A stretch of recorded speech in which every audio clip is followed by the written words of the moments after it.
Okay, I think I'm here. I'm about to sneeze, but I'm still here.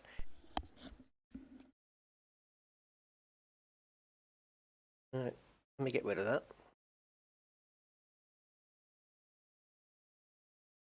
Okay, here we are. Yeah, it's a bit late.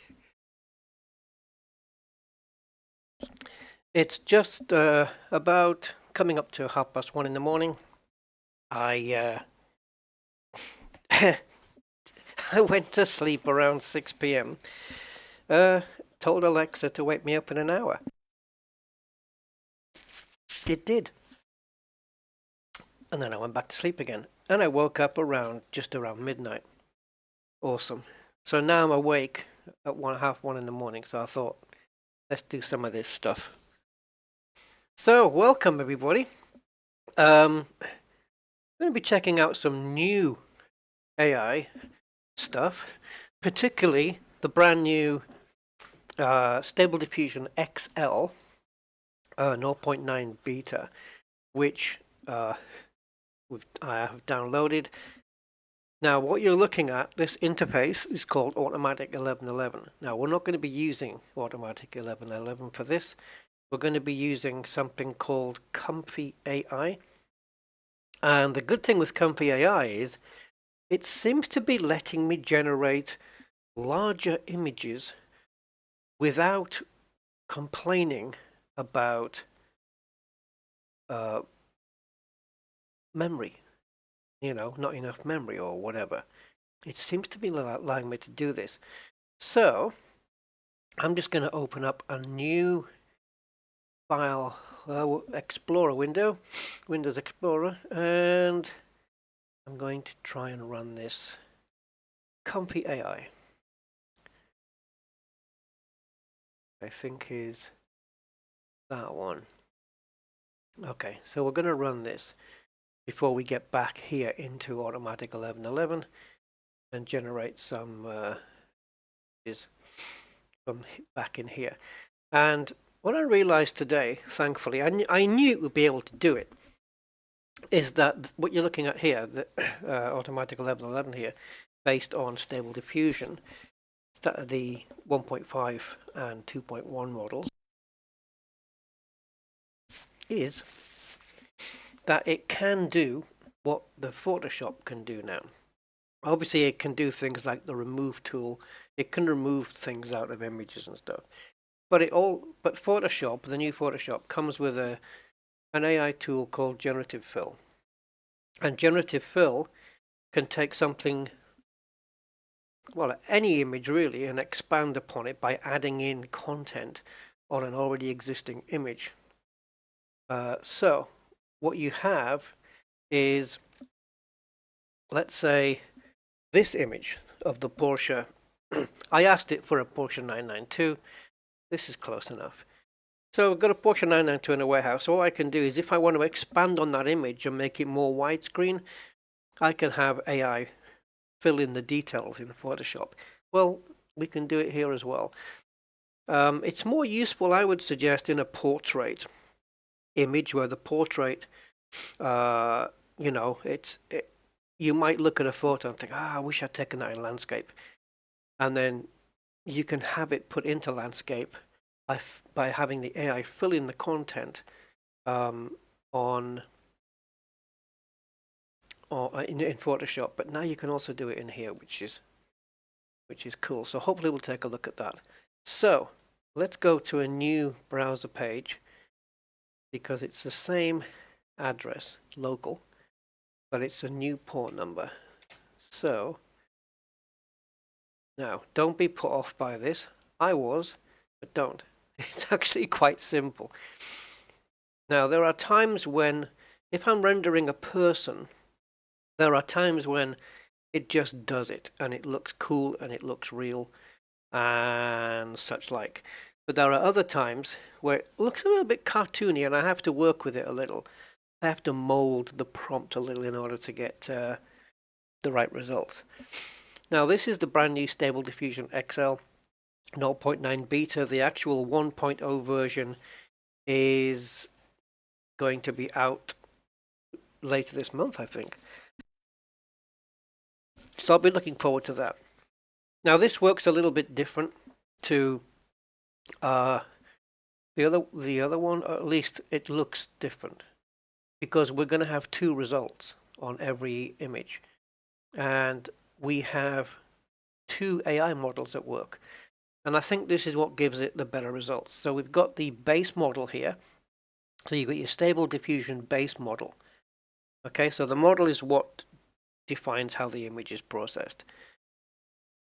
But then up here we have the refiner, which will take the result from the base model, the image here, and it will refine it and produce another image here, right? Which the thought process is that the refined image will be better than the base image.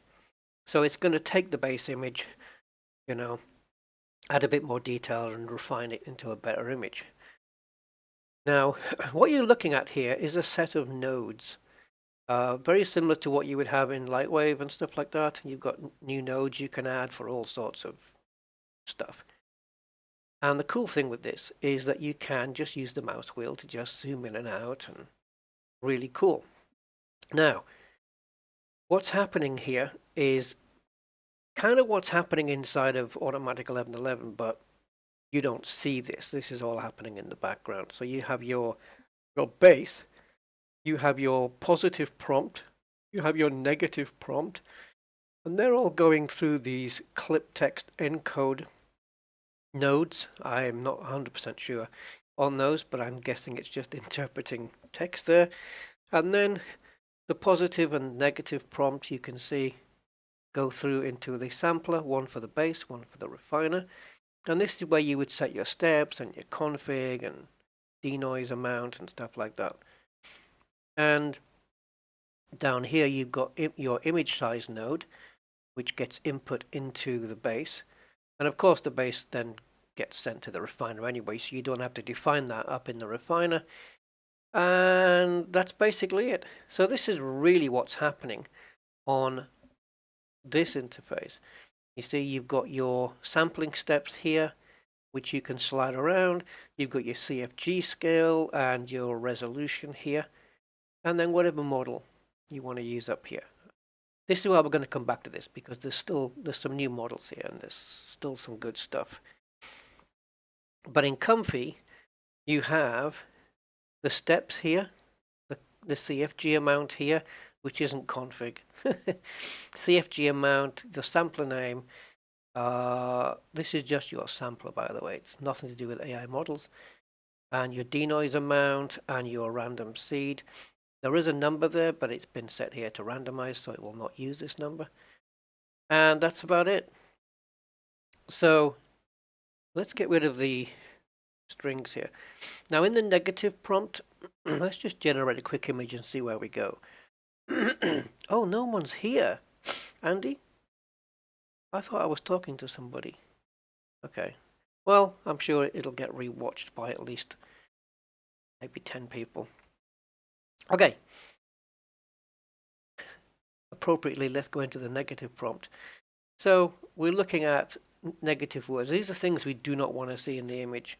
So I don't want to see any text or watermarks, no blurry images, no soft focus, no low quality, not even any medium quality, no bad anatomy, mutilation, deformity, too many fingers, deformed hands, no cartoon looking images, which it still can do sometimes. I'm going to take render out of there. My point of putting that in was not to have it look like a render, but yeah. Puddles I put in specifically because it was generating a wet floor when I was doing some car stuff. So I think we can get rid of that. Okay, so what do we want to see in the positive prompt? Well, I don't know. Hi, thank you, Andy. How about, there is something I had in my mind. You know those snow globe things? You know, you round things and you pick them up and it snows inside.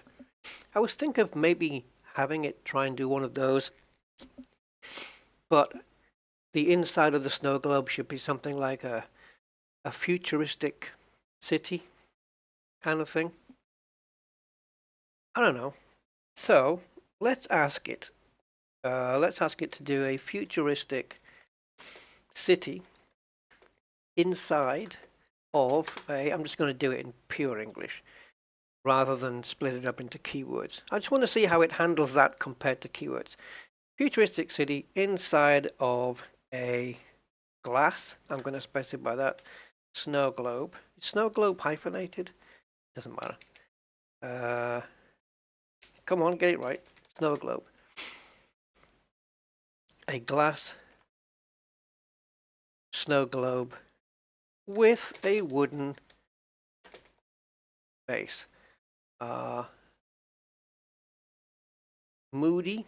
That's how I want the image. I want it to be a little bit moody. And I was wanting to play with the lighting here, but I think we'll just leave it at moody for now and see what happens. I also want high detail, photo realistic. I'm gonna try this, see if it'll do it. Photorealistic, and you can still with this just grab a word, use Control up arrow to apply more performance importance to it. So photorealistic. Let's leave it at that and see what we get. Now I think for this a square result would be fine. So I hope it doesn't take too long either. Let's go with 1024 by 1024. I was expecting SDXL to really be tough on memory because people were saying that they could get base images, and the moment they went into the refiner, the moment the refiner started, people with 12 gig of VRAM were running out of memory. But they were using a different interface. I think they were doing it through I can't remember what it was called now. It looks like it was an interface that looked like Automatic1111 here, but it wasn't. So I decided to use Comfy UI, and Comfy UI is letting me do. I did an image the other day, 2560 by 1440, full 2K on my 8 gig of RAM, VRAM, and it just did it. It just did it. Took a while.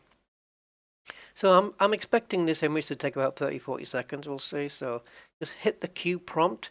If we view the queue down here, we can see it's running. So I'm expecting to see an image of this. I hope it's going to be decent. And it's going to put it into the base, which is the result without the refiner. And the image might be decent, and it might be one you would look at and go, it needs a bit of work. And that bit of work might take place up here in the refiner. So, yeah, this does work differently from Stable Diffusion, where it's just putting out one image, or 4 images if you choose a batch of 4, like I did, where I was just picking, you know, these. This one didn't work out too well. But anyway, but yeah, this will generate an image, where this new one now will generate and then put it separately through a refiner to get even more detail. Now I think it's running. I don't know. I'm just looking at the command prompt here. It says running here, and it says V prediction false and ADM 2816. I don't know if that means it's working.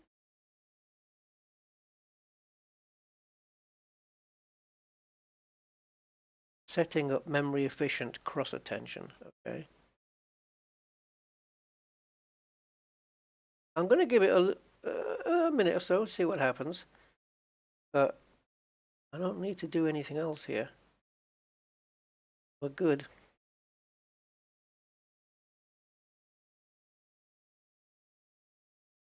I think this number here by the side here is just the count of how many images it's doing.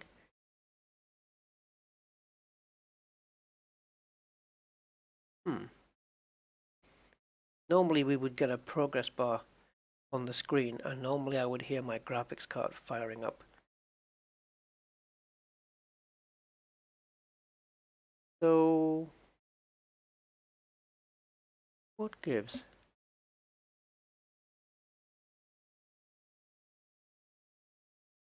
it working? It hasn't not worked before. Haven't unplugged any nodes. Don't think so.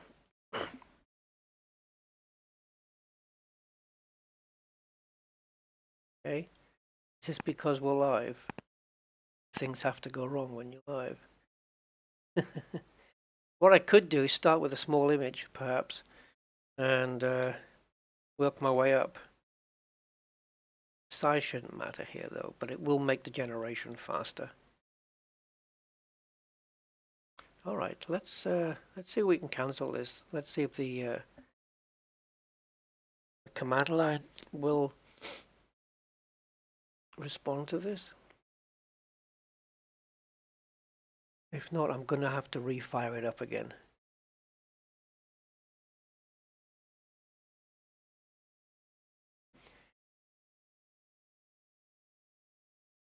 Weird. We've got the base model. Yeah, and we've got the refiner. Good. All right, I'm going to close down the face. Okay. Never had to do that before. Problem is, it's going to relaunch the UI. So there are two versions you can run here, the CPU and Nvidia GPU. Obviously, that's the one I'm going to be running. Right, so there is thing. So this should reconnect now. Okay. Right. Let's see. To see the GUI, go to blah, blah, blah. Right, okay. So let's hit Q prompt. Okay, same result.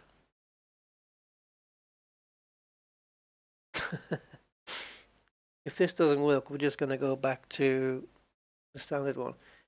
Sometimes you have to give it a little time, but it's nice to see. I'm going to show you guys what I'm looking at here.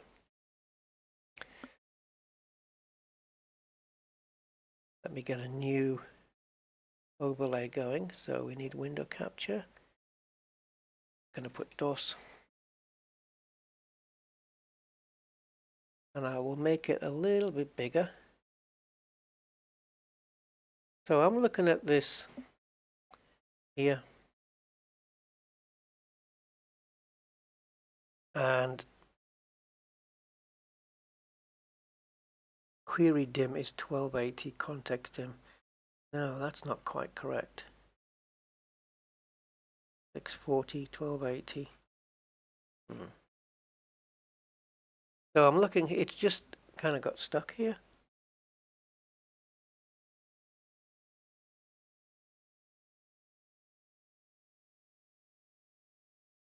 It may be that it actually is running, but I like to see stuff going on here.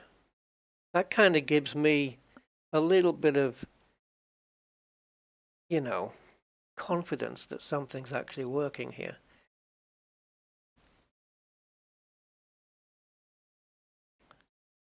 I'll give it a little 30 seconds, and then what I might do is just copy these prompts and do a refresh on this. Oh, weird. It's never not done this. And I think all my scripts are fine. Nothing, yeah, good. Oh, it's working. It's just come to life. making attention of type vanilla transformers, or X-formers, I should say. Okay, it's doing something. Just put that back up here. Transition. So we have life. It's not normally taken that. This isn't an Assetto Corsa stream, Mark.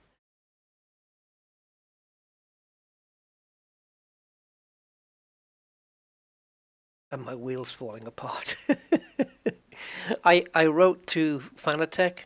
What day is it today? Monday. So yeah, last week, I wrote to Fanatec and mentioned, you know, that my wheel wasn't turning to the left fully. And I wrote to them and explained the problem, and they said, could you please send us a video? So I arranged a little video which I filmed on my phone, and did that, sent it to them, and they were nice about it, but they basically said, yeah, it's broken and you're screwed because we don't have any parts. And they said, you can ship it to us for inspection, but we probably won't be able to do anything with it, but you still can do that. And if we can't fix it, we can either bin it here or send it back to you and just charge you the postage. And I thought, it's not worth it. It's not worth it. Because I have to pay the postage to send it there and then pay it to have it sent back. And it's not worth that. It's not worth that. So it's actually not broken. I can steer with it.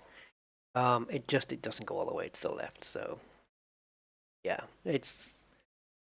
Yeah. Oh, I've just noticed this interface is just highlighting as it's working. Since when was it doing that? Right, this image is taking a while. This is the progress bar here. Here we go. So let's get this off now. It normally doesn't take this long to do an image. I found normally the images are around 30-40 seconds sometimes. You know, so there's our base image, and now it's going to work on the refiner. What I didn't know, look at this box lit up with a green border around it, and as soon as it moves to the next step, the sampling, it'll light that up. I didn't know it did that. That's really cool. So we've got our base output image here. So if I right click and we open that, this is what we have. It's even put the snow in. And it's put it on the wooden base, which is what I wanted. And it's even stuck it on a table, which I wanted as well, but I didn't actually tell it that. This is taking a little bit longer than usual, to be honest. I wonder why that is. I'm not using any high numbers here. And I'm using a GPU sampler as well, which is going to use my graphics card for that. But my CPU is just as quick. Anyway, yeah, I've done images on this. Maybe it's just the first one of the day that takes forever. But the ones I was generating, they were coming out 30-40 seconds. Yeah, because it does tell you at the end how long the image took to generate. And interesting that this is taking a little while. So if it is going to carry on doing this, taking this amount of time, I don't want to do too many here. But maybe I'll do a separate video on that and we can see. So this is actually, it's gone back to the prediction false ADM 2560 now, which is weird. But yeah, so now it's working on this. When it gets to sampling, this will light up with a green box around it, and then we'll get to here. But while that's going on, we just expand this up. Of course, we can upscale this and everything, so it's not an issue. We certainly have exactly what we asked for. Futuristic city in a snow globe. That's it to the T. And I love the fact it's used like a mahogany wood for the base. That's really nice. And it's just invented its own background. It's even snowing. If I'd not said snow globe and instead I said just a glass ball, I think we would have done without the snow. But I like this. It's cool. I don't mind that it's doing a snowy one. All right, so we have movement then in the command prompt. So building memory efficient attention block. It is actually very memory efficient, this. The fact that I can generate a 2K image with 8 gigs of VRAM, I'll tell you now, this can't.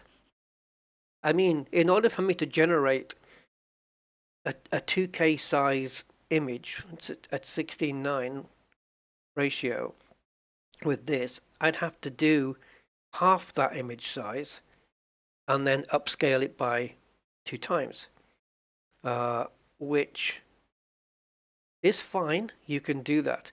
But if you're natively producing images at that resolution, that's got to be better, hasn't it? You know? I think the refiner takes a little longer as well, guys. So maybe I'll try one more image after this, and if it takes just as long, or if it looks like it's going to take that long, maybe we'll just put it aside. All right, so we're getting some stuff now. Let me pop into non-studio mode so I can turn this DOS box on and off. So I'm going to move it down a little. You can see now the sampler is now highlighted. And then we'll take a look at the base image versus the refined image. We'll take a look at both of those.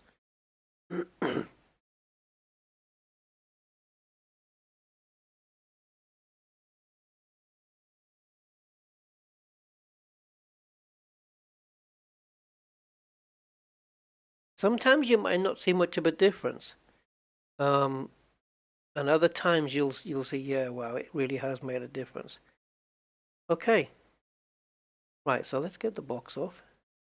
And let's open this up. So let's switch this over. How did we get this? So on the base image, let's bring it back to there and go 1, 2, 3, 4, 5. And 1, 2, 3, 4, 5. I actually think the base image is better. Right, so there's the base. We've got some nice glittery snow there and a nice snow effect here. It actually looks really cool. You can see all of the little granules almost. This one's cleaned it up a little too much. I actually prefer the base image. And this is the first time I've ever seen a refined image not look quite as good as the base one. For me, anyway. See, now it's smoothed it out so much here. It's in the city. It's taken out a lot of the detail. Where this one, these are not city lights, by the way. These are snowflakes, I think. They're not lights on the building, although they do look like that. I don't know, guys. Which one do you prefer? The refined image or the non-refined? I mean, I like the base, standard base image. Now, I'll tell you what, this could be down to the settings here. Because on this one we have a denoise of 1 for the base image, which means the AI gets told, be as creative as you like. Where when we do refinery, that is brought down because we don't want the refined image to change too much from the base image. And so I'm using, I can't remember what the default was here. I think these were smaller numbers on the refinery. Maybe non-refined. Yeah, I think so, Andy. I think so. I like this one. I do. Okay.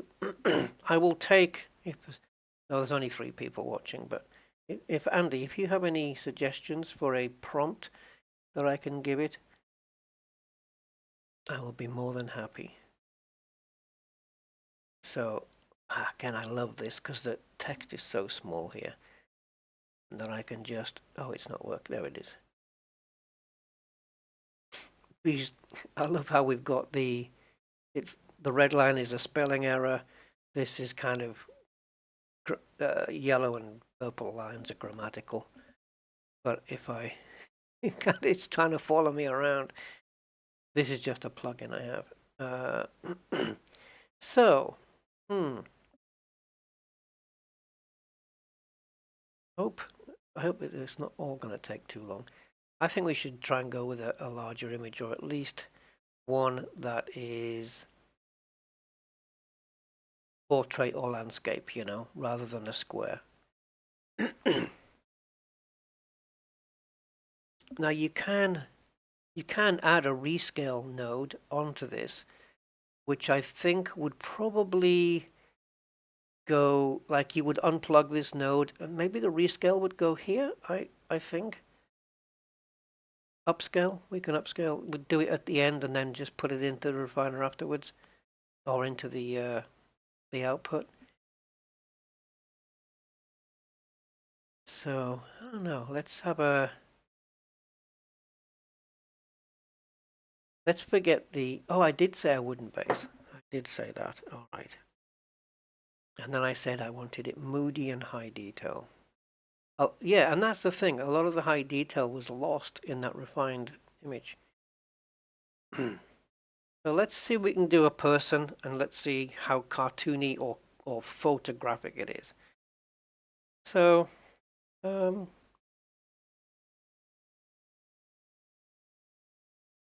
okay, let's go with a 60-year-old South Korean man.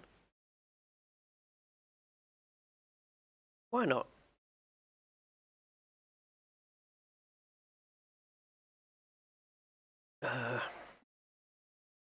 DSLR, and I'm going to choose a Nikon D850. Any professional photographers out there? I can put the name. See, people who are doing this AI stuff, they know stuff like this. Oh, I wasn't going to do another snow globe one, Andy. I was going to do something else, but a cyberpunk city scene? Yeah, I think we'll do one of those. Let me do this one, and then we'll get a cyberpunk city do. So cyberpunk obviously being futuristic kind of stuff, and then we have steampunk as well, which is that's a good prompt to put into Automatic 1111 though. But we've seen mixed results from SDXL so far. Some of them have been, you know, where you have to sit and work with the prompt to get kind of what you want. Other ones, like if you just type in a cat or a dog, it'll produce a really, really good, really nice image. Here's another thing I like about this. You can blow up the interface, but the actual execute the cue prompt is still there. It doesn't move around. It's quite well thought out. I do like this zoom thing. It's really good. How far out can we go? Okay, there you go. And how far in can we go? Yeah, it's pretty good. So even if your eyesight might not be quite there, oh, see, now that's a lot faster. And we do have, this is not, even though I said don't do a cartoon, do it as if it's been photographed with the DSLR, a Nikon DSLR, go to realistic, high detail, we're still getting cartoon. Why? Why? Okay, so it did that in, what, 12 seconds? Nah. Yeah, it's working on the refiner now. Look, it's into the sampler already. It did that first image in 12 seconds, even though it was bigger. So it all that crap about setting up memory efficient cross attention, maybe it just needed to do that the first time.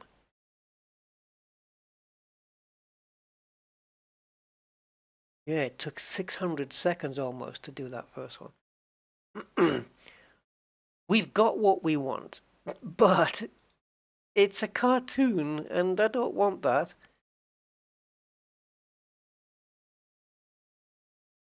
Okay. This is what I was saying about having to work with the...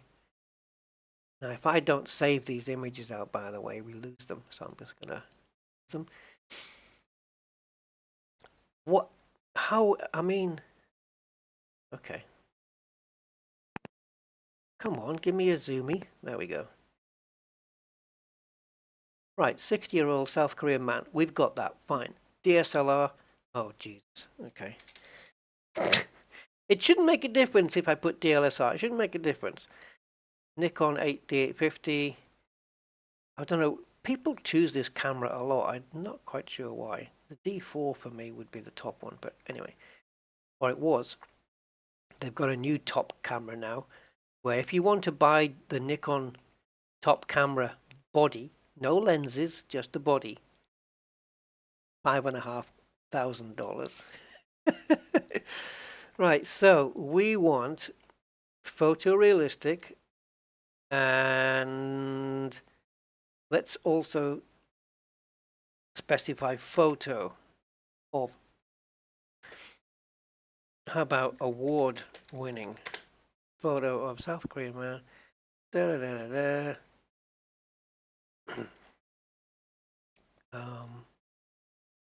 Close up, which we got a close up anyway. I just don't want it to start changing its mind here. So close up. And also I'm going to just stick another one in there. Professional photo. Don't give me cartoons, man. It's weird because sometimes you can just say, you know, a guy sitting at the beach, and it'll be photographic. So we've got cartoon on the negative prompt, unrealistic on the negative prompt. It is certainly plugged in to the right places. Yeah, that's weird. Okay, go, do it. Cue. The actual image is fine. It looks great. I just wish it was a photo. I wonder if it's anything to do with this. Maybe the denoise is set way too high here. Although I don't recall changing this. But I am happy to knock the denoise down a little, because we may be giving it just a little bit too much artistic flair.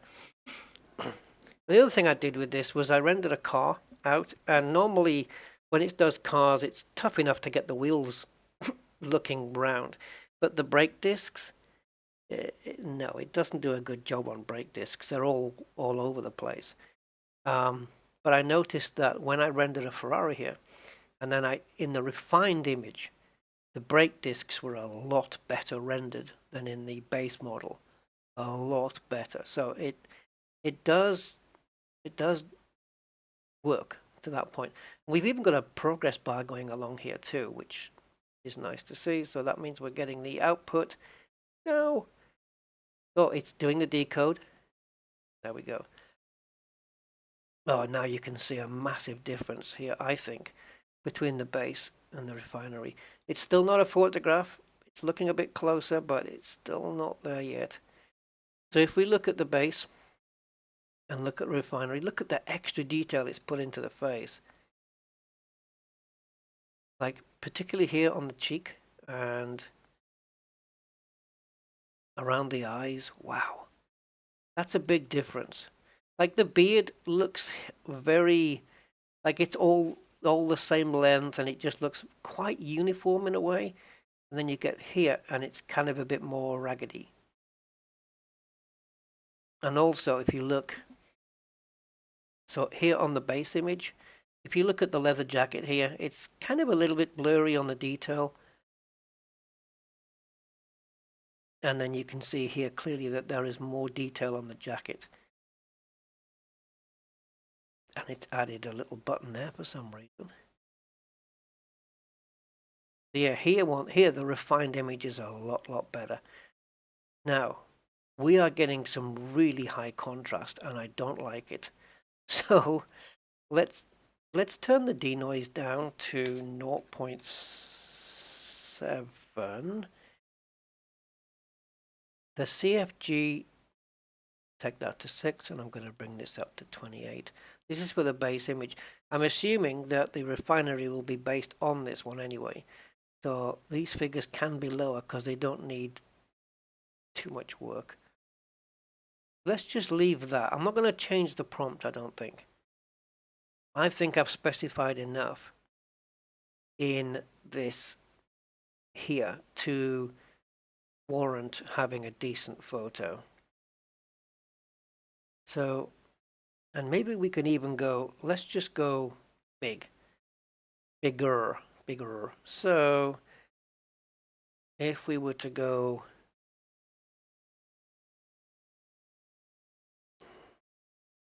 oh yeah, if we were to go 1080 on this, what would be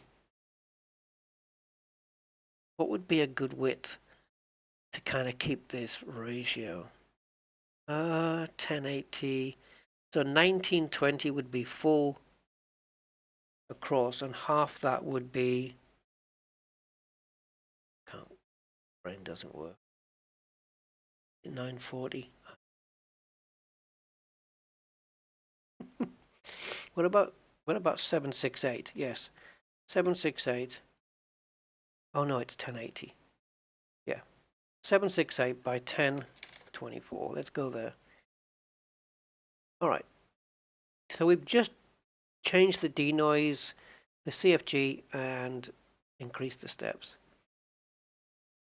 So what we're doing here is just taking a little bit away from the AI's creativity. The more CFG you use, though, the more it's going to stick rigidly to your prompt. But also, the more likelihood of deformities you can have as well. So you have to really balance it out. Come on, give me a little bit better image. If not, I'm just going to cancel the refined image. It's totally different. 36 megapixels. Yeah. Okay, now the guy's looking a bit more cash. But it's not as good. I liked him in the shirt here. I'm quite happy to make the denoise something high. And I'm also happy for CFG to be up at 7. That's cool. That's kind of where I do it in Stable Diffusion anyway, in the standard one. And in the samplers, well, we've got 2M GPU and SD and Ancestral. So this is what the A stands for when you see it in Stable Diffusion. And you have EULA and EULA A. EULA A, it means ancestral. I don't know what the significance of that is, but yeah. Maybe we should change to this one. See if it makes a difference. I don't know what's going on with this. It's getting there.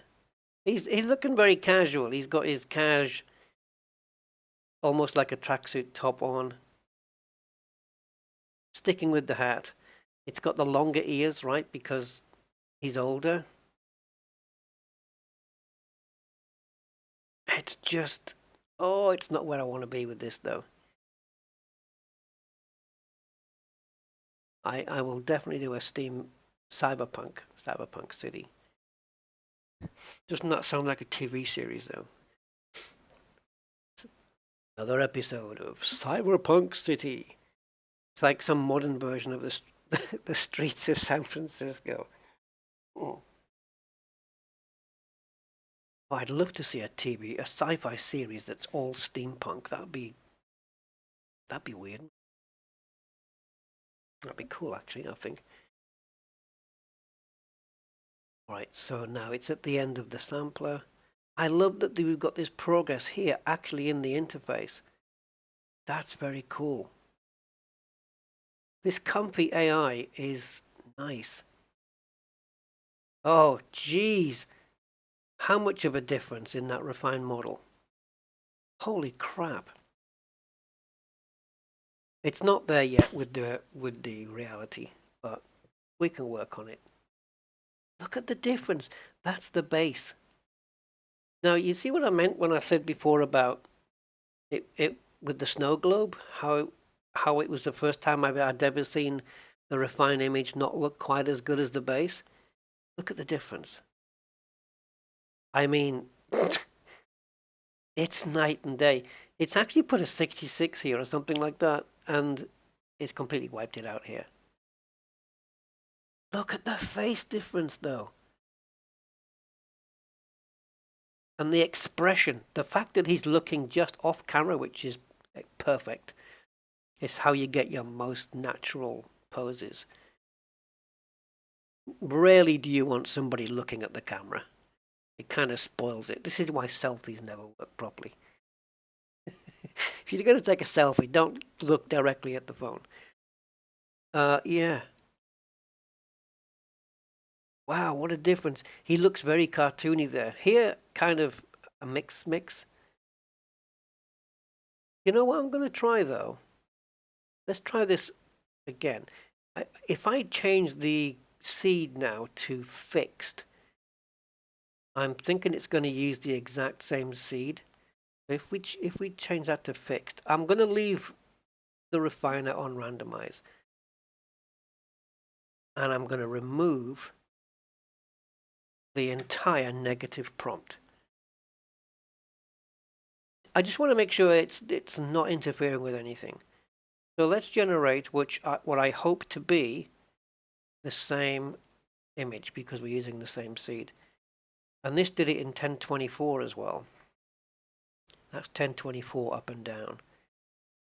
No memory errors, no nothing. Wow.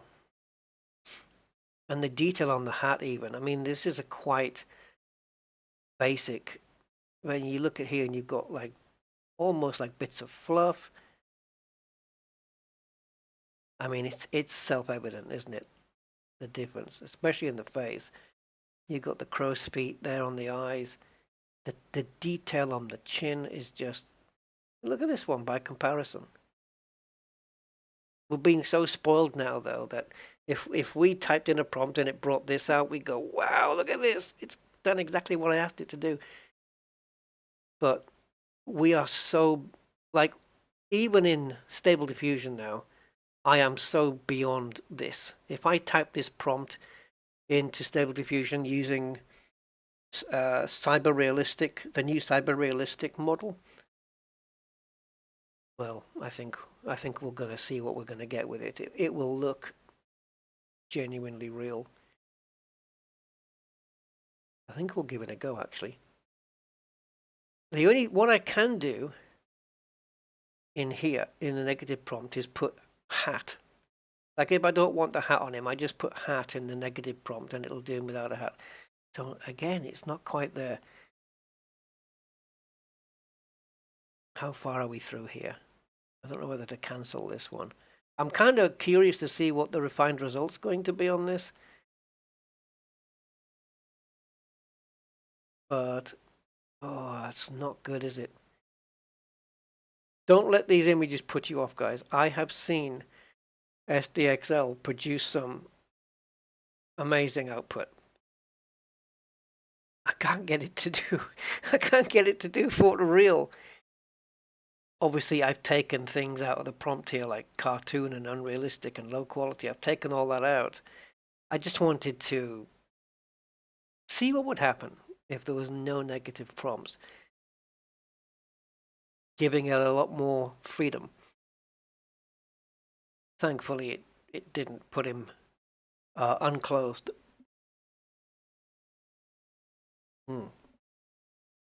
So we'll generate this, and then I'm just going to generate something really simple, and then we're going to switch over to standard, I think. I'm sure when 1.0 drops later, it's going to be better. This is a beta test model, really. When 1.0 comes out, it'll be the full public release with all the bells and whistles. And again, the refined model just adds so much more detail. But it needs to be realistic. So I'm going to put the negative back in. All I'm going to do up here is just type in cat. That's it. Oops, I shouldn't have started that. Let's cancel, because I don't want the seed to be fixed anymore. I want it to be random. Steps 25 I'm going to go with. CFG7, yeah, I'm happy with that. Let's change the sampler to, let's go to Euler, because I've had some good results with Euler on the other one. Scheduler, what's this? Oh, right. Keras. Okay, do that then. I'm probably making things worse. These are just stuff that I'm experimenting with. So let's just say photo of a cat. Not an illustration, not a, you know, I want a photo. Photo of a cat. There you go. Away you go. There's potential with SDXL. However, having said that, Stable Diffusion now is producing some, like in this here, can produce some incredible results. But the results I am seeing right now from Midjourney 5.3 are just freaking on another level at the moment. Midjourney is up there, kicking ass. It really is. I have seen somebody did a prompt, right, where it was is it Marvel or DC? I don't know. It was Superman, Batman, Wonder Woman. It was that one. I think DC, right? Anyway, so they did some kind of prompt where it was, this was in Midjourney, and it was superheroes that had let themselves go, still wearing the uniform, the uniform or the costume, whatever, and they'd let themselves go, and it was the day after a party, a binge party that they'd had, and the images were just crazy good. It was Batman. It wasn't even cartoony either. It kind of looked real, and it was Batman slumped in an armchair with a huge beer gut, big, like he was obese. There's no other word for it. He was obese. Sat in a chair. He's got a bottle in his hand. He's asleep on the chair, just zonked out. Same with Superman. Wonder Woman was still quite slim, but she'd been on the binge drinking as well. And these were all, like, Superman was just out. Like, he was, like, partied out, done. Overweight, you know. The images looked unreal. They were so freaking good. So freaking good. And I thought, wow, Jesus, Midjourney is out there. But you have to pay to use Midjourney. But the images are crazy. So we'll catch up. We'll catch up. But by the time we catch up to Midjourney 5.3, Midjourney 6 is going to be... Where's it going to go? If Midjourney's doing the kind of images it's doing today, even on the ones I'm doing right now, I've seen the AI do human images where it's added, just on its own, it's added skin imperfections, you know? Like I did a young woman. It wasn't my prompt. I just nicked it off one of the websites, and it generated her skin, but it was fair skin and it was smooth as you would expect somebody around 25 years old. But then there was a mole on her neck and a couple of liver spots, I guess you would call them, or whatever, brown dots that we all get on our skin. And there was a mole on her neck that it just decided, I'm going to put that there because, and I thought that was super cool because skin ain't always perfect. And I think AI should translate that over, and it did. Right, so this cat seems to be missing some front legs, but Refinery put them in. I think they are there. It just doesn't. You just can't see under all that fur. So there's your base model, kind of looking good. A lot more photographic than what we've seen so far. And then the refined image kind of goes that one step further, puts more detail in the eyes, in the ears. Now we can see the front paws and how cute. And if I generated it again, it would look a completely different cat. You can also add a sharpening node as well to add that as well. Or if you don't want to do that, I think you can just, in the negative prompt, you can just say, or you can maybe just put sharp image or strong focus or hard focus. But we've got blurry and soft focus removed in the negative prompt anyway. So, all right. So that is Comfy AI. I'd like to show you some more examples, but maybe do something a bit different. Let's have a look quickly. Let's just do one more. So, Alleyway. Alleyway, is that right? Alleyway in Holland. Okay, why not? That's Alleyway, isn't it? Yeah. If it was wrong, it would tell me. So, photo. I'm just going to put these as keywords now.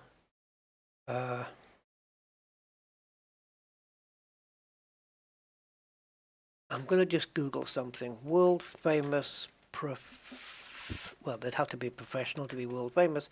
Photographers. Superfluous keyword in there. Right, I don't know what, okay, what names come up here. Annie Leibovitz, but I don't know what style she does. Best known for her engaging portraits, particularly of celebrities. Okay.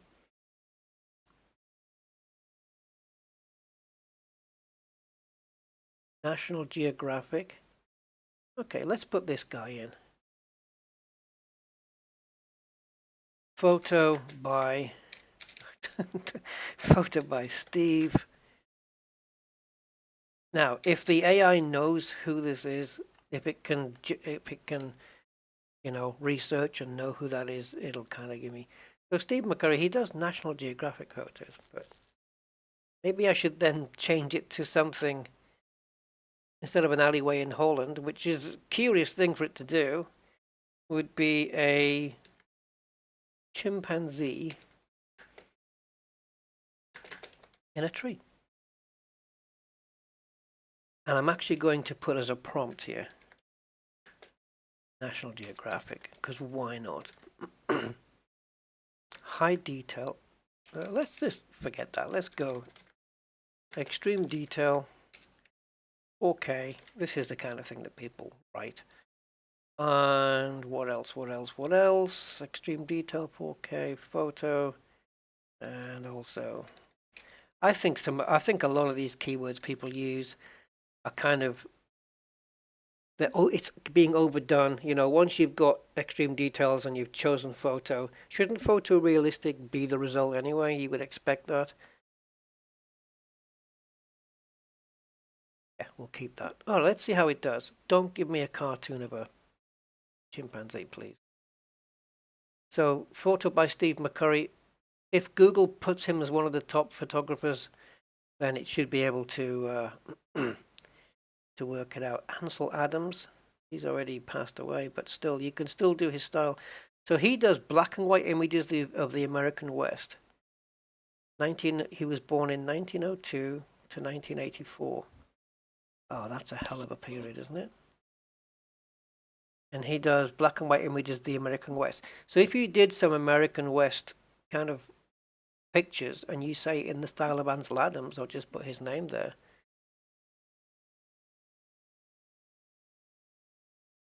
it will, yeah, it does work. Because if you put it like in the style of Picasso or something, it will do those. And it will do the modern names too. So there we've got our base image.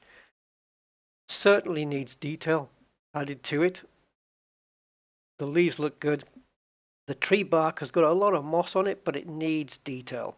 So does our friend Mr. Chimp here. So that's going to have to all be done on the refiner. If this refines the image to what I'm expecting, it's going to look really cool. I just saw that and I thought, that's not right. Yeah, no, it's still working on it. We're here at the moment, halfway through. Rick, hi! Sorry, man, I couldn't make it. Oh, man, I fell asleep. I've been asleep all evening. And it's like, no, I just needed a quick hour's nap. And I said, Alexa, wake me up in an hour. And it did. And I thought, oh, and my eyes felt really sore, you know, because I'd only had an hour. So I thought, I'll just close my eyes and then I'll get up in 2 minutes. And then that 2 minutes, I woke up and it was midnight. Oh, so now I'm wide awake. Now it's like 2:30 in the morning and I'm wide awake. But yeah, I'll get to you, man. If you still need me to, no problem. So maybe tomorrow, yeah. Give me a buzz. Sometimes I miss the Discord messages though, because they don't ping. But yeah. Oh, you just did Arise Minds. Oh, cool. Yeah. It's a good place to be. If it's an anarchy, Arise Minds is neat. Yeah. You can get lots of good stuff there. Cheers, Rick. Yeah, so I just thought I'd get some AI done. Don't want to be gaming at this time of the morning. Or maybe I do. Right, so it's into the decode here.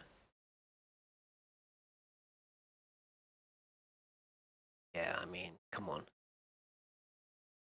Look at the difference. Holy shit.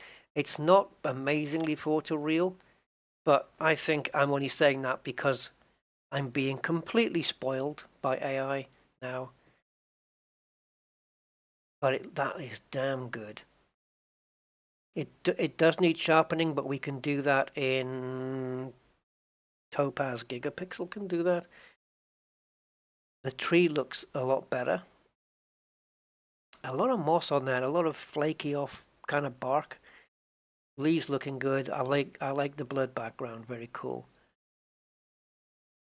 And the limbs and the fingers and toes and stuff, nothing looks out of place there too much, except, I don't know, maybe put this bit down to a scar or something. That's kind of cool. I like that. Compared to the base image, see? So this is what happens in the background of Stable Diffusion. It does all of this in the background, but I'm not sure whether the models have separate refiners as such, where this one does. And the difference is self-evident, right? I mean, look at the hair. Yeah, it kind of looks almost painted or drawn or something. This is a lot better. And if I was to sharpen and resize this, upscale it, would look even better, I think. So I'm going to save this image out because I like this one. I wonder if I've got anything I can show you here that we did earlier. Oh yeah, I did a zombie one. I also did a picture of, I asked it to do a picture of Stephen Hawking and it did do that. It needs a bit of refinery work, but it actually did the guy, and it was exactly as you would expect. That's actually not too bad. The big CZ one got caught in the middle of it, had to leave. I like that place you're in though, Rick, because you're in that place now, which I'd like to be. And maybe the only way for me to get there is to go in with not grade 5 weapons.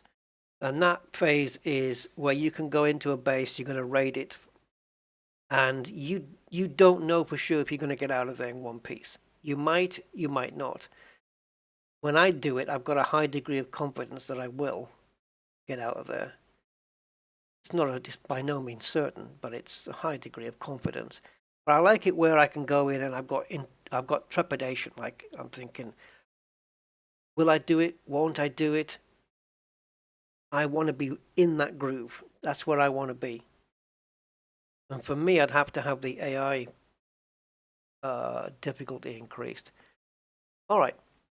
So that's Comfy AI. I'm just going to put this to bed right now. It's a quick one. I'm sure we'll get back to SDX. Did I say Comfy AI? Yeah. So that's SDXL, Stable Diffusion XL, which we will get back to. I'm just going to shut this down. We've saved the refined chimp image. Yeah, so at the moment, a little bit of a mixed bag of results, but nothing that can't be sorted with, you know, the right prompt. I'm just going to shrink this down just a tad to run. Where's my folder? There it is.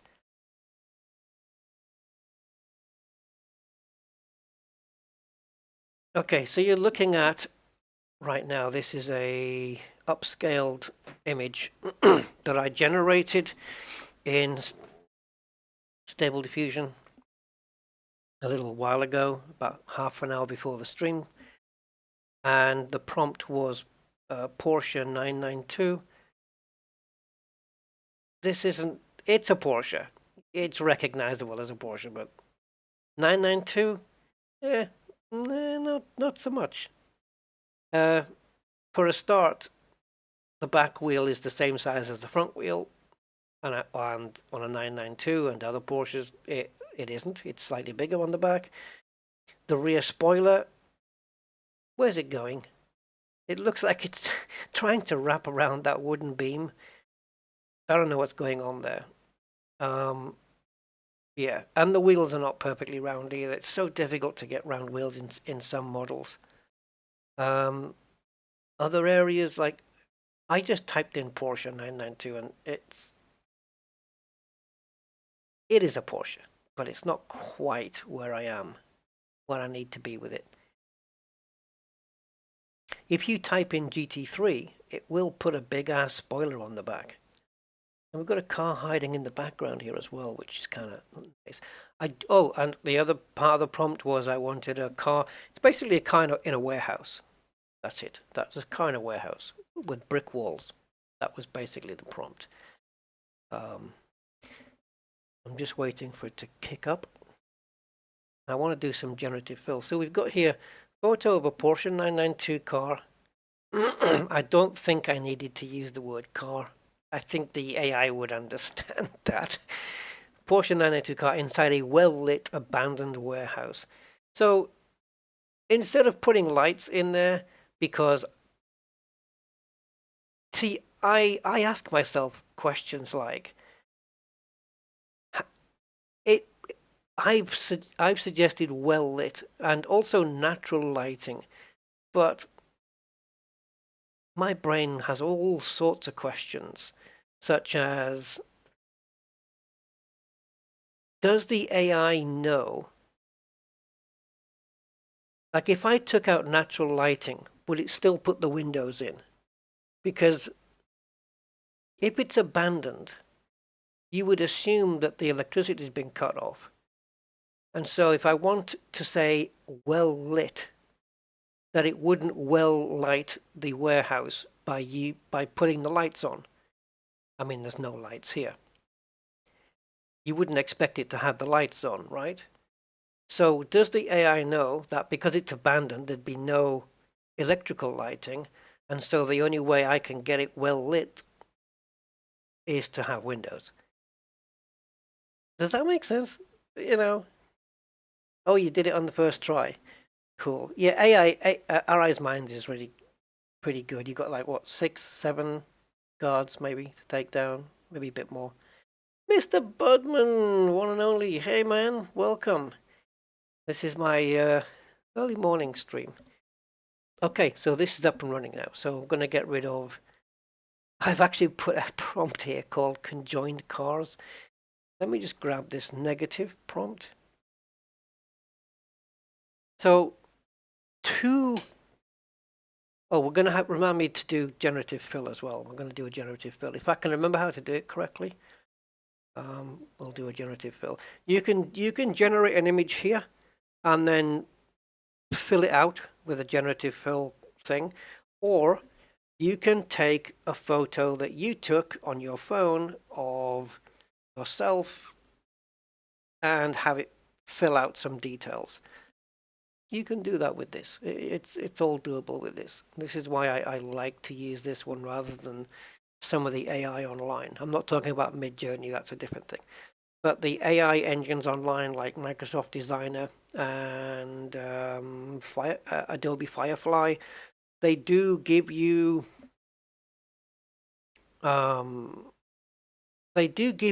results for free, no limits, but it's all done on the cloud as well, so you don't need to worry about VRAM.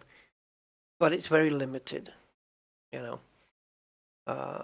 I'm not sure whether I need to refresh here. I probably don't have to, but I think I will.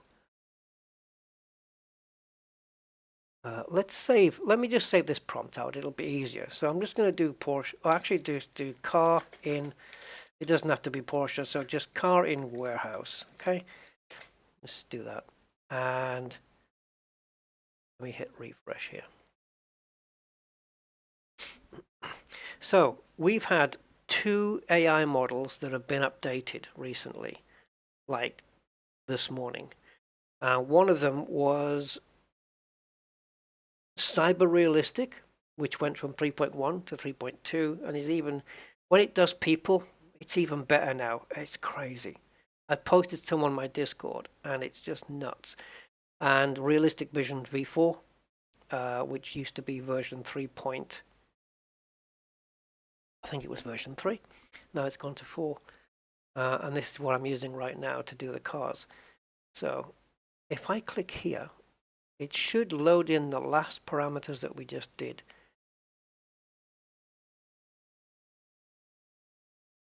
No? Yeah, car in warehouse. There you go. Okay, so apply that, please. There we go. Okay. I want to generate one which is a little bit different before we move on to cyber realism. So photo of not the Porsche and not a warehouse. Oh, shite. Okay, that's way too Rusty loud. Thanks you, Bud, for your kind donation of £10. Closer to that wheel. Listen, you're just about paying for it all, mate. I'm going to try and order it this week. Thank you so much, man. I'm going to see if I can get it ordered this week. It'll be a bit tight still, but yeah. I think I can soak up the orange bit, if I'm honest. That made me jump. Guys, it's 20 to 3 in the morning. That was way too loud. The reason I've got my volume up is because I'm not expecting any sound. This interface doesn't do... Okay, I've turned it down low. I reckon you've probably just woke up the neighbours. Actually, no, we've got some pretty good sound deadening between the walls, to be honest, but it ain't perfect. But that'll wake them up. Nice one. That made me jump. Shite. Thank you, Mr. Budman. Give him half. Yeah. Oh, geez, that was a good one. Thank you. Thank you, man. Appreciate it. If you did it through Steam Elements, though, it won't get added onto the total. it has to be through the Streamlabs thing. But I will add it on myself. So thank you, man. But yeah, I have to wait till August 17th before it comes, before they have all the stuff in stock again. But yeah, it's fine. It's fine. It'll come soon enough. So somebody on the chat, give me a car, a real world car, and let's see, Mr. Budman. Just earned yourself a car. What do you want to see? And also, give me a car and give me the environment that it should be in.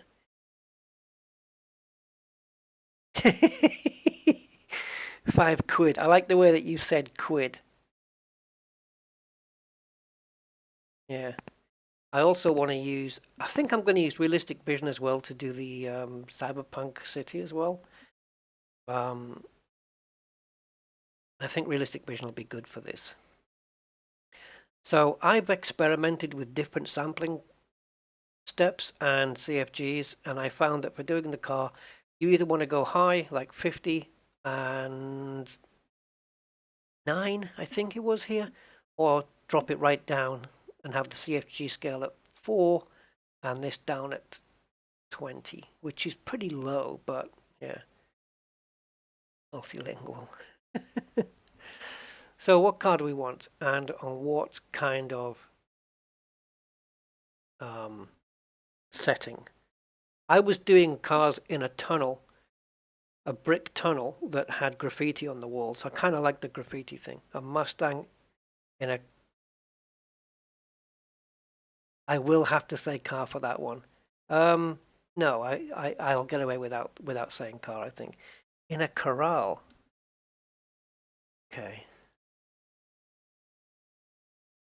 I'm not gonna lie, I'm gonna Google.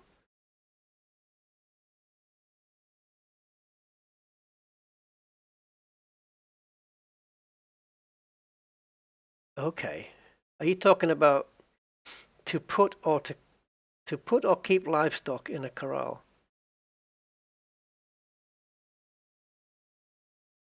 Okay. That's a weird one, but okay. So, photo. Oops. What have I just done? I just got rid of the chat off the stream. I was typing in on the wrong. There we go. Okay. So, yeah, I don't need to type in car on this one. So, I shouldn't need to. Photo of Ford Mustang, Shelby or non-Shelby? Any particular color of car? I'm not even saying it's going to get it right, but Ford Mustang in a corral.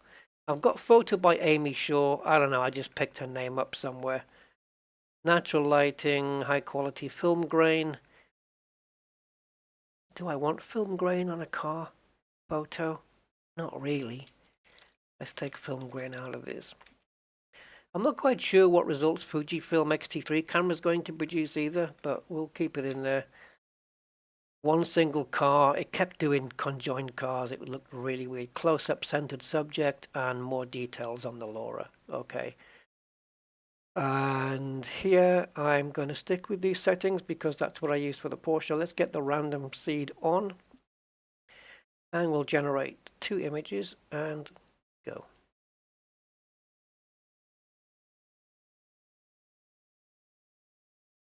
At least we get to see the... Oh, blue. Okay. Dark blue, light blue, baby blue, royal blue, navy blue, metallic, matte.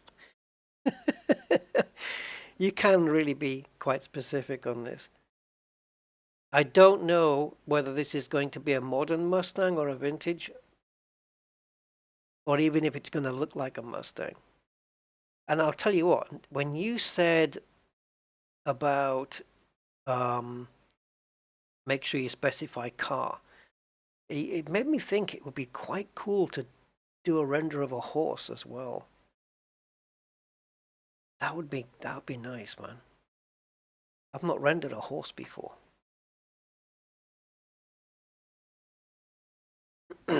Oh, is it Mustang? It'll look more like a Mustang than the Mach-E. Well, I hope so. That Mach-E looks... the Mach-E is to me, is an indication of the decline of the auto industry. Mustangs used to be... They used to look like their name, you know, Mustang. And now you look at it and it's like, Mustang. No. It must sting. So it's not blue, but we didn't specify a color as such. And I did ask for the subject to be centered, but it's ignoring me. Sometimes it does that. It will ignore me. I suppose in the prompt, if I wanted to specify for some larger rear wheels, I could do that. And I'm not... I can't say for sure that Realistic Vision 4 is the best model for doing cars. I know I've seen some examples of cars using Realistic Vision, and they've been pretty good. But we can use scripts to... For example, I can use a script here called XYZ plot, where I can tell it to render using the same seed number, right? So we're looking at similar images, and I could have it render the same render, right? Render the same picture using whatever different... I've got quite a bit of a list of models now, and I can just pick out 10, 15 models that I'd like to see the car done in, and decide which one did it better. And it'll produce a final image, a massive final image, showing all the results from all of the stuff in like a grid. It's very good. The red one is looking good, if I'm honest. It does look like a Mustang. I'm not going to say how accurate it is, but it is there. It's not quite sharp as well. I'd like to have it a bit sharper.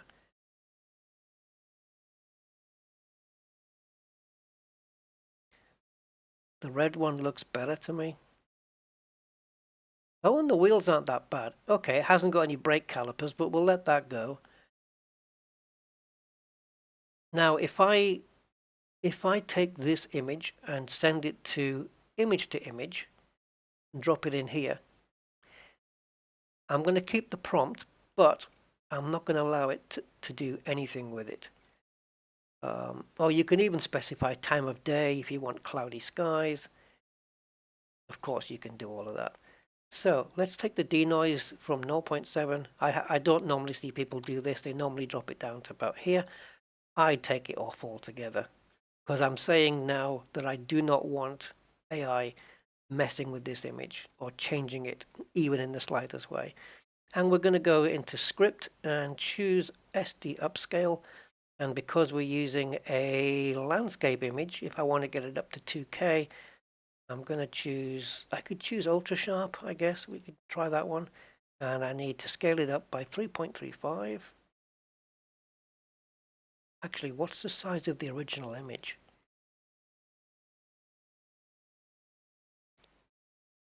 Ah, okay, then we don't.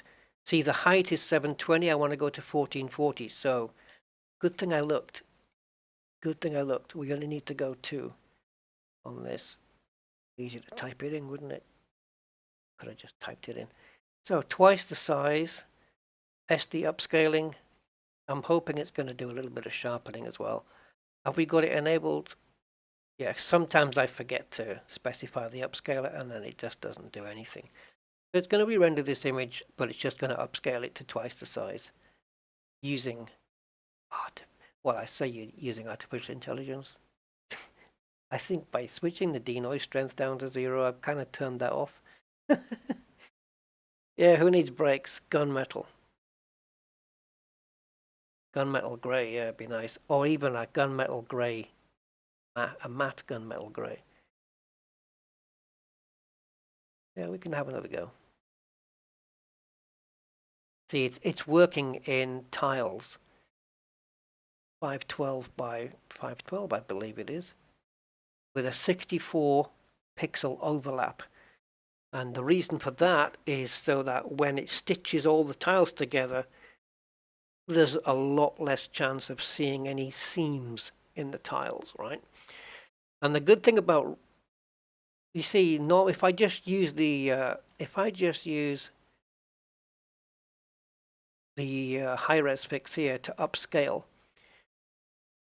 if I tell it I want like a 2K image, I might run out of VRAM because it's just gonna try and upscale the entire image in one go. Although I haven't tried it with the tiling option.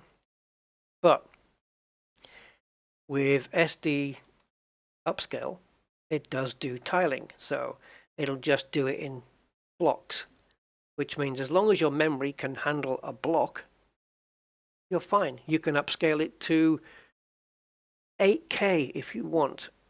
It's just going to mean more tiles and more time, but you can have it upscaled to whatever the hell size you want as long as you're prepared to wait for it. Basically, that's what it's saying. So if we put this in a new tab now and open it up, so there's our full size. It has done it a bit sharper as well, which is kind of cool. It's not bad. It's not going to do actual brand. It's not going to put like a Ford logo on it. It'll probably do something that looks similar to it.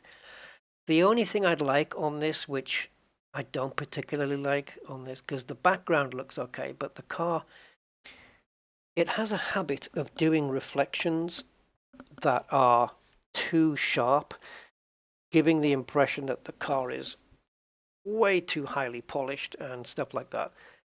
And like, I don't know what this is. Obviously something is in front of the camera that's doing this.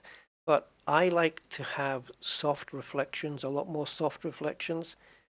And I have actually done that in the prompt before and said, you know, give me soft reflections, and it didn't really, but with messing around a little bit, it kind of works. So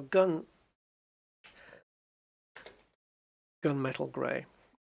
Now I've specified that in a separate part of the prompt, as opposed to saying a photo of a gunmetal gray Ford Mustang. So let's do it here. It shouldn't make a difference. I just don't want to confuse it.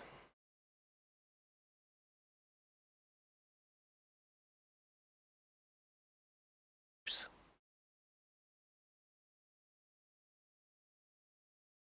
Okay, I'm in the wrong prompt anyway, so we go back here. I keep forgetting to switch back to text to image. All right, gunmetal gray. And let's see if I can do, it probably will ignore me, but I'm not going to lose. So slightly larger rear. Read, my typing is ridiculous. Rear wheel. Slightly larger rear wheel. If I take off the more details, so it's not doing that, it can be quite a notable difference. So I'm going to put the seed still at random, -1. So it's going to generate two fresh images. Because if you use if I click this button to recycle the seed I've just used, it'll put the seed here, which means if I click generate, it'll generate the exact same image as last time, except the only changes would be based on the prompt, but it will generate this one the same, not necessarily the second one. So not going to bother, just going to go -1. Oh, okay.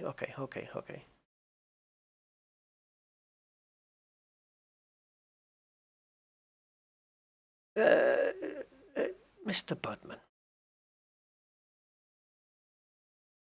you're confusing me now. Not going to lie. So when you say Wimbledon white and Guardsman blue, Are you talking about both of those colors on the car at the same time, or doing one in each color, or are we talking that blue with the white stripes look? Is that the one we're going for?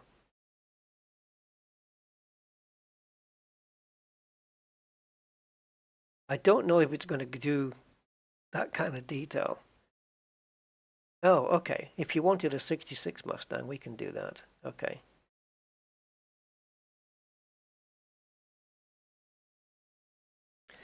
So, 1966 Ford Mustang. I'm going to put the color in a separate prompt here, a separate part of the prompt, and see if it does it. So, I didn't even know what the colors were. I just said blue and white. Oops. Guardsman blue with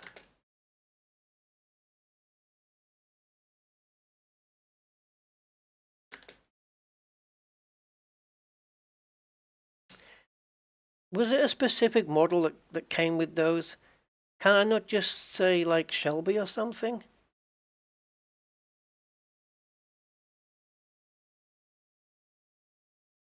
Shelby Mustang, wouldn't that work? Right, photo of a 1966 Ford Mustang in a corral. Guardsman blue with Wimbledon white stripes. Okay, go. This might take some getting. Yeah, clearly it might be doing it the other way around.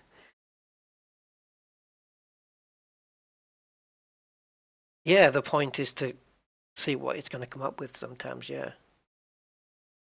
Like if you do something abstract, like let's say, you know, a fantasy land with a fairy house, a fairy's house, or something like that, you're kind of leaving it up to the AI to just completely interpret that itself, which, yeah, it's kind of cool. And it is interesting to see what it's going to come up with. Guys, that wrong.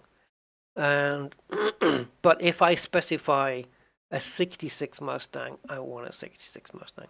Now, what I'm noticing here, it hasn't put the stripes in the center, and there's only one of them on this one, I think.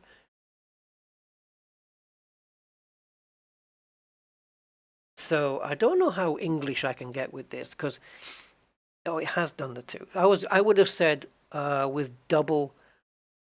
with centralized double Wimbledon white stripes is what I would have told it. I don't know. Has it done period correct wheels?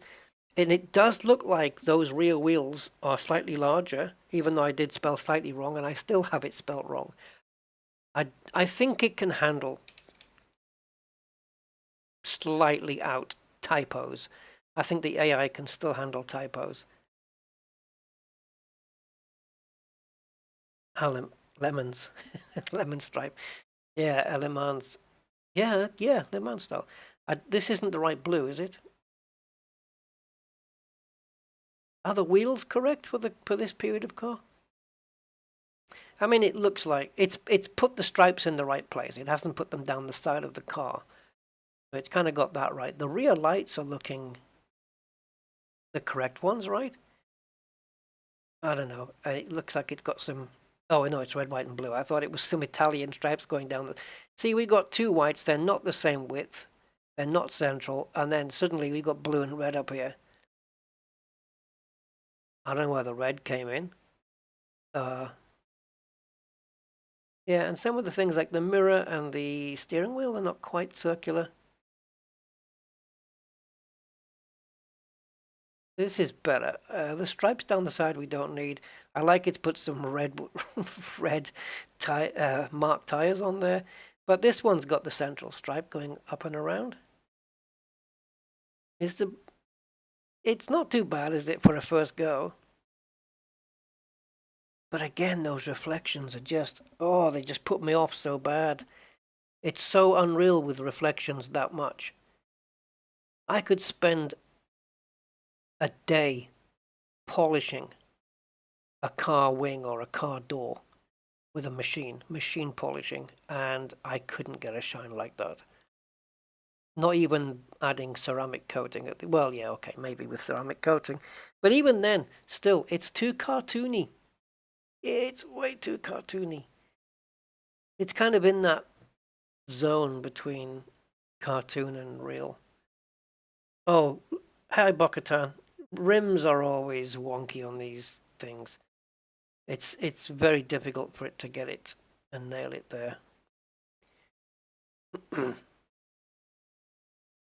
Yeah. All right. So what I've done, let's switch over to somewhere else, shall we? Oh, the red lines are correct. Are they? On the tires, you mean, or on the stripe on the side? If you want, I'll resize this image up and send it to you. So at least you can say this is a prompt I requested and an AI did it for me. On the tires. Oh, cool. Yeah, you see, the AI is able to, it draws up a lot of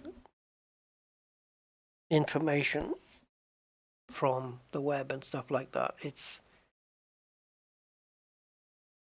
clever. I mean, I say that, I could probably disconnect from the internet and still render all this stuff out. It's just the way the models are trained. But some AIs that you use online, they can reference from all sorts of places. Like ChatGPT, for example, has got access to a lot of information in order to generate its answers. So there you go. Oops. Let's put that in a new tab so we get full size. Now, if I wanted to stretch this out, let's see if we can do this, guys. See, this is an image which is the correct height for my screen, but the correct width, not so much. So let's see if we can do this.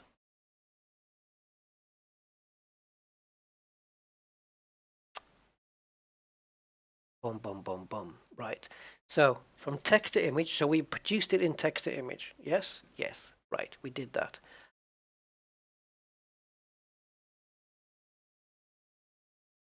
I think we should cancel this one.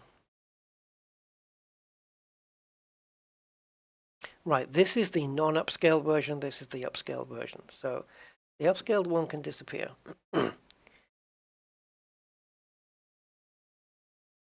No, don't we need to be in painting?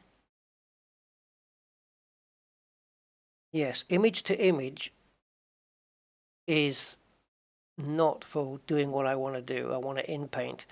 I want to add painting onto the image. So if we send this to in paint, please don't mess up. Okay, you messed up. Let's try it again. Please don't disappear. Oh, you frigger. It did disappear. Why? Why do you keep disappearing? Okay, I'm going to save the prompt then.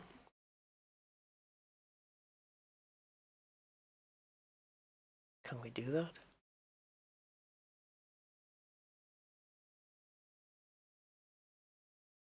Yeah, cool, right. I'm gonna have to restart the interface here. I don't know why it doesn't do it correctly. InPaint has some kind of issues. Like if I send this to InPaint again, see there's no image there. Urgh. Okay, let's see if we can recover this. So if we go and restart the interface, I'm gonna need the folder where the Mustang was generated, which is gonna be there.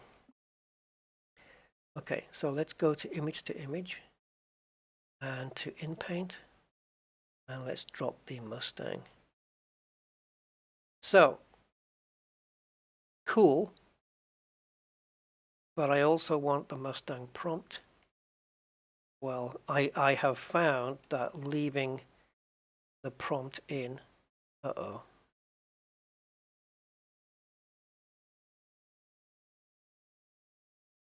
Okay. Yikes.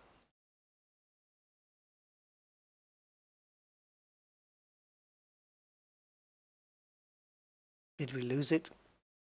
Nope. Okay. I found that leaving the prompt in does yield better results. Now, the denoise. I think we have to pop this right up because we're asking the AI to make changes based on its own thinking. And I want to use a different sampler. I have no idea what I used in the first one. It might be this one. And the seed is kind of important, so thankfully it's dropped that in, or has it? Right, let's find out. I go to PNG info and drop the image into here. It will tell me, you see the seed was different, so we need that seed. I wouldn't normally have to go through these steps, but because the interface went wrong with the window. So the image is currently 960 by 720.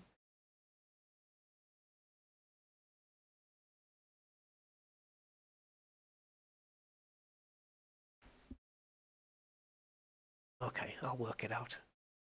I'll work it out in my head. So we want the same seed. So this is the current size of the image. So this has to be twice the size, and this has to be twice the size. So this twice the size is going to be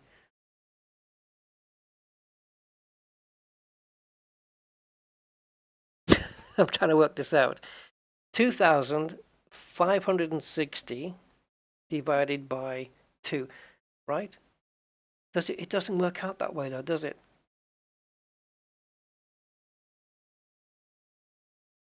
Oh, this is so freaking annoying. What if I just do a 16? I know that my ratio is 16:9. If I tell it to do it, if I just click 16:9, it'll do 1280. So it's going to pad that out. So that's going to give us a 16:9 image. It's going to fill in the details left and right.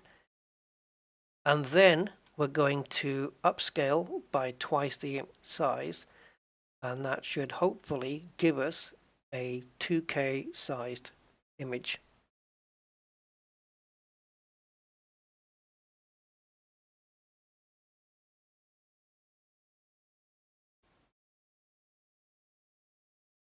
Oh yeah, I see the red lines, yeah. It didn't do too bad. All right. So what we're looking for is we're looking for the AI to fill in left and right. I hope if I've done this right. I think it can do it without a prompt, but I'm going to keep it in because I've had some dodgy results otherwise. So I'm telling it now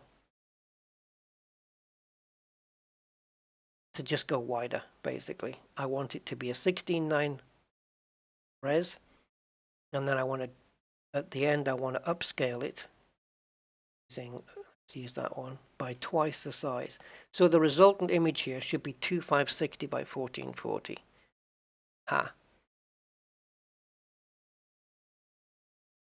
So we're expecting to see this Mustang placed here, untouched, and then the AI will generative fill the left and right sides in with appropriate scenery. Or will it? No! You're not allowed. You're not allowed to come up with a different car. Oh, I wish the in-paint had worked from day one. Oh, we're not in paint. Okay, no wonder. Yeah, kind of helps if you're in the right place. How did we get back to image? Yes, no, image to image isn't going to do that. Let's scrap that. We need to be here. Okay, so we've got, yep, that's good. It's kept all of this, two size, whole picture, in paint masked. Yep. Go.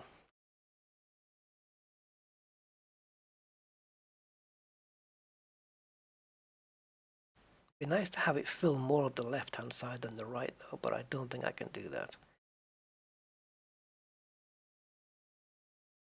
Oh, Jesus. Why? Do I have to not have the prompt? I know the denoise strength. Wait, have I done something wrong? Of course I have. Dude, my brain is just... Okay. Ignore brain. Brain ignore. Yeah, we need control net for this. We need control net. The power of control net isn't it required here. Let me zap these up a little bit. So on the script is there, it's working, but we need control net. Right, it says, I don't know why, this is a new thing it's doing now. It's putting the image there, which is not really there, because it's got A111 down here, so it's not really there. So I'm going to drop it in. So now we're using, how did I miss this out? We're using InPaint, and we're going to make sure that we have control net is more important. This is what we want, resize and fill. It's going to resize the image up to, instead of 960, it's going to go 1280, and it's going to fill it in. So resize, control net is more important, which means take less heed of our prompt. InPaint, enabled. Where's enabled? There it is. Kind of important. Normally when we're messing. Yes, normally when we're messing with different resolutions of images and we're going to adjust from one resolution to another, normally we would hit pixel perfect to correct stuff like that. In this case, we don't need to. So we're in painting because we're actually painting into the image. We're going to fill the left and right sides to get it up to here. That's the theory. Go. Work. Do things. Do AI things. And it also has to finally resize that image to twice the size. Oh, don't stretch the image. The whole point is that you do not stretch the image.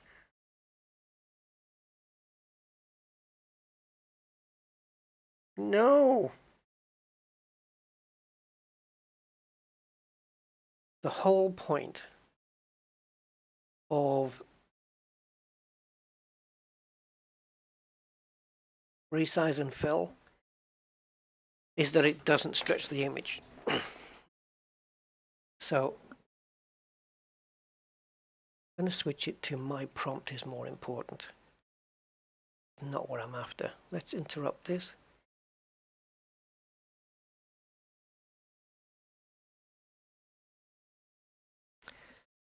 Sometimes I ask it to do stuff and it just does it perfect.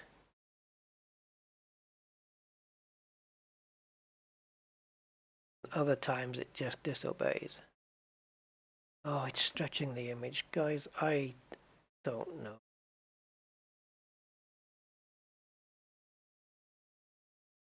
It really shouldn't be. It should be keeping this and then filling in the details. For a more familiar car in Guardsman, search your memory for the Ford Daytona. To bring that up on Google.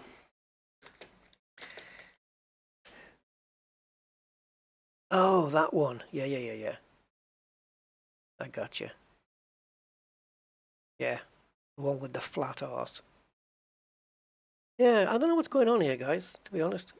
I think probably because the thing collapsed last time.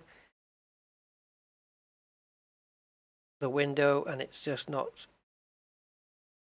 Although it shouldn't. That's not an excuse. It shouldn't be doing that at all.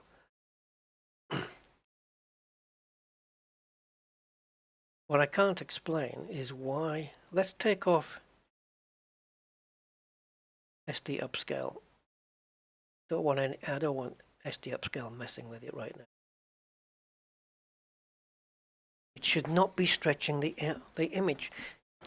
For it to if you want the image stretched out like this, you would choose resize, crop and just resize. You would do that, but resize and fill, no.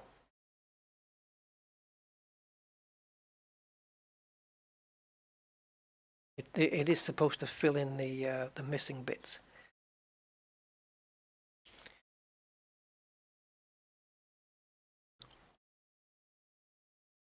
Double check I'm getting this right.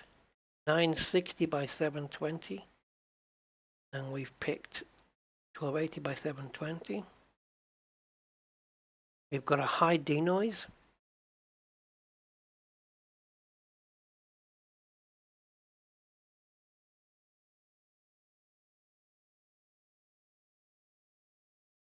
And we are indeed inside in paint. So it's correct. So why is it not doing it, guys? Oh, do we need to remove the seed? Surely not. I'll give it another couple of goes. Or a go. What? No. What you would see here is this image, and then you would start to see blur on left and right sides. Okay, I'm going to remove the prompt now.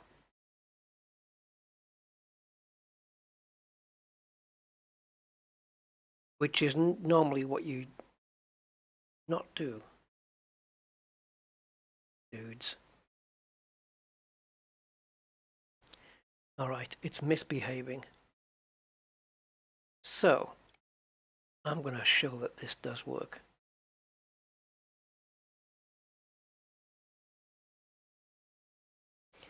What I'm going to do is go to extensions, check for updates, because I'm going to restart the UI, so I might as well put some updates in while I'm doing it, if there is any. Yep, we've got a new one for segment anything, so do that and apply. Let's work from a thing, a blank canvas.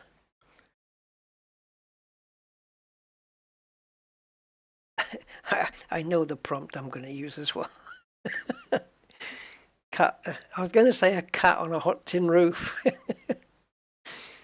But yeah. So we're just rebooting the command prompt here. Give me a little, so. Oh, dude. I was doing this earlier this afternoon. Or yesterday. I was doing the equivalent of generative filling. Oh, a horse on a hot tin roof. I don't know why I thought you were going to say a horse in a tin bath or something like that. That gets a bit weird. You can, but that's the beauty of AI, isn't it? You can, like, if you wanted to Google search for an image of something weird, sometimes the weird images, believe me, there's a lot of weird images out there, as you know, but they tend to be of a certain nature. But like, if you say, a horse having a bath with, I don't know, a horse having a bath in baked beans or something like that, you might find that it'd be difficult to find one. Although knowing Google, it's probably out there. Right, so let's just go here and we're just going to generate a default negative for people. And we want to generate an original photo style. So let's just input those. Definitely want to go with portrait. I'm very specific on that one for this. And we're going to do, I'm going to choose cyber realistic 3.2. Now normally to put this in, this new one, to redo the model would take about 5 seconds. Now it's taking about 30. And the reason is because I don't have the models on my local drive anymore. they was consuming around almost 200 gig. And so, as I already had the models on my network drive, I decided to create a symbolic link to them, and I'm loading it from my network drive. That way I'm saving 200 gigs on my local drive. So it's worth waiting the extra 25 seconds. Okay, so cyber realistic. And we just want to put, okay, Andy, I'll send you the image of the cyberpunk thing. So let's just say 65. Let's go back to what we did before. 60-year-old, was it 60 or 65? 60-year-old South Korean man. That's it. I think just that. Go. Sometimes I hit go so quickly I think, oh shoot, I've forgotten something. Yep. Yep, it certainly paid attention to the prompt. 60-year-old South Korean man. Yep. That sounds about right.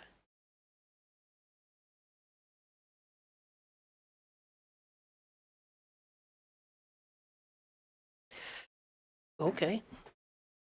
Right. Tell you what we're going to do. We're going to go to the internet itself and we're going to get a prompt direct. Oh, I didn't put cyber realistic negative, did I? Okay. That doesn't make any difference. Right, let's get the Mafia boss, I think. We'll get that one. And see if it generates the same as the one on the internet. Okay, so we'll paste that in. And we'll hit this for it to... So any overrides? Yes, token merging, and I don't know where those settings are, but they'll be somewhere. Cyber realistic negative is the only one we need. I don't have this upscaler, but I don't want to upscale anyway, so take that off. Okay, go. So the prompt for this is a beautiful oil matte portrait painting Mafia boss at his 50s New York office desk. Pretty much is what the prompt is here. My buddy at work today told me a fun Amazon story. He ordered 42 terabytes for 2 10s and an 18, and he told them about it. Oh. Versailles, hey, redesigning elite character models. Kinda, yeah. Okay, so it's not 100% in terms of photorealism. The hands are a bit dodgy, but not the point.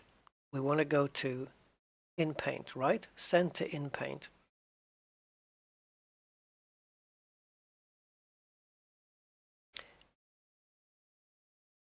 Thank you. Now, unless I'm in the wrong place, and I should be in image to image here.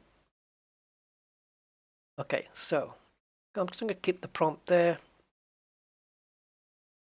The denoise, we're going to set it up anywhere between 0.7 and 1 is good. I'm going to take it up to 9.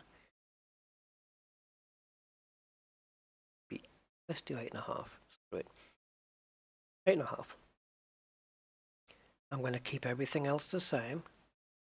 And now we're going to enable the power of ControlNet, which is powerful enough. We're going to drop the image in. And we're going to make sure it is enabled. And we're going to use the in-paint model, with ControlNet being more important, and resize and fill set. Oh, also we want this in paint only plus llama.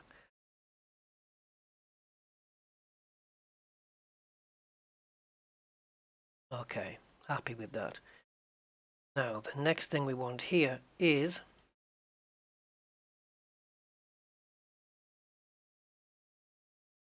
a different width. I'm going to go with 1024 because why not?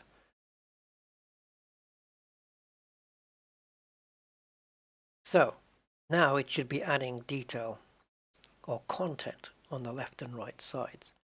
Surely, unless I'm doing something dramatically wrong here. Come on. Come on. This dude here with blurry... Ah! Somebody save me from this nonsense. What the hell? Why were you working before and not now?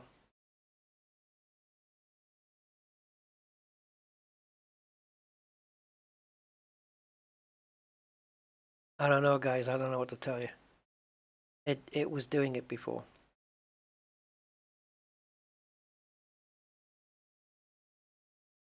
Oh, I tell you what, though.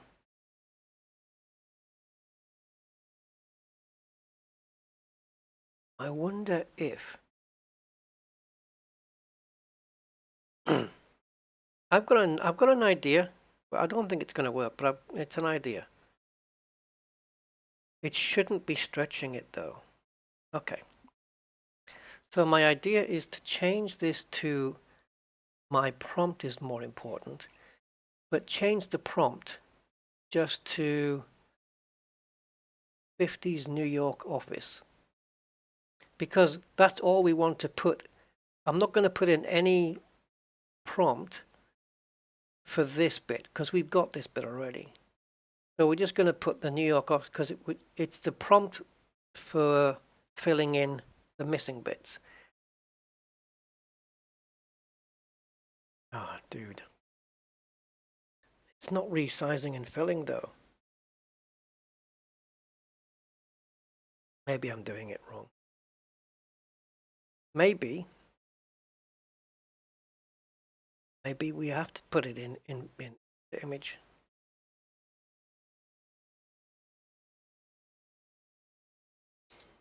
Doesn't matter that was the incorrect size. That doesn't matter.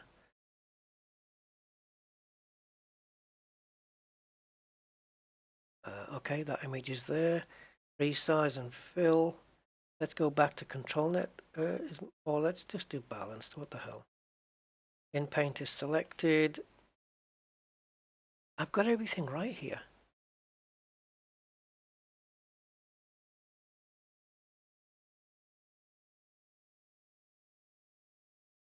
Thank you. It's not in painting.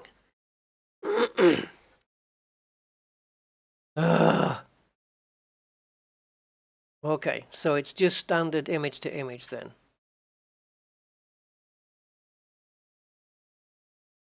Maybe I should have kept the prompt after all. We can put that back if we need to. Yeah, sending what he ordered and told him to keep the really expensive stuff they sent in error. Wow.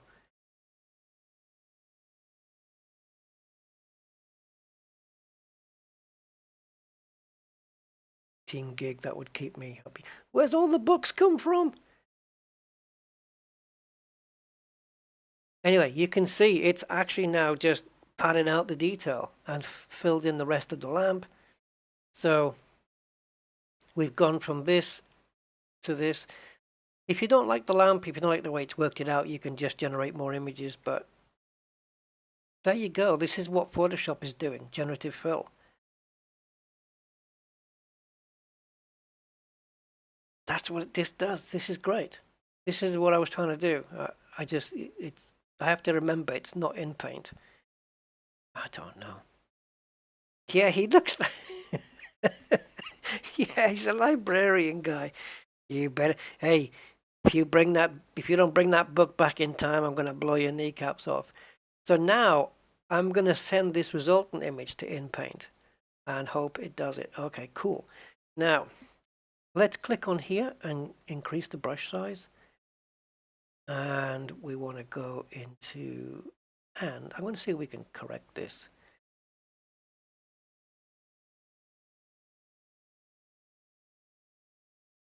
Now, do I just have to put the prompt in there, or do I just put no prompt and rely on it to fix it, or does it need a prompt? I think,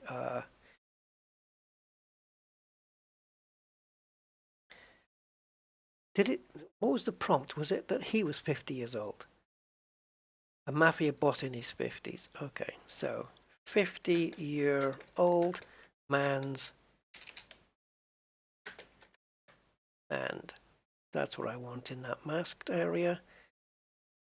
I don't need control net for this, so we can turn it off.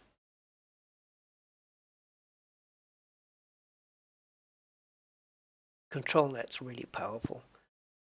It's got many, many different uses. So we don't need, I just want to do in paint masked based on the whole picture. All the settings as before. I have to really get myself used to how this is. Let's see if we can generate a better hand. It should keep the image the same though, although I did put the denoise right up at 0.8. Oh, that's too much. Okay. What are you doing with the hand? I think a lot depends on as well, like if I'd made the mask super large, it would have distorted the hand even worse.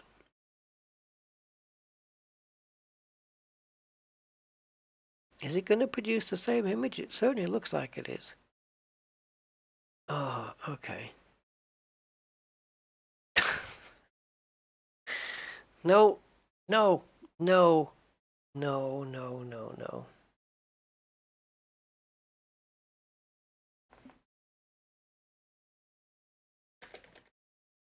Perfect anatomy. I don't know. Go again. That was pants.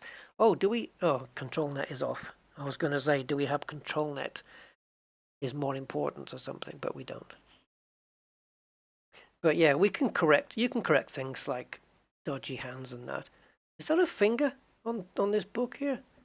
Oh, finger that's just kind of there. He's using some dude's finger as a bookmark. That's very mafia, isn't it?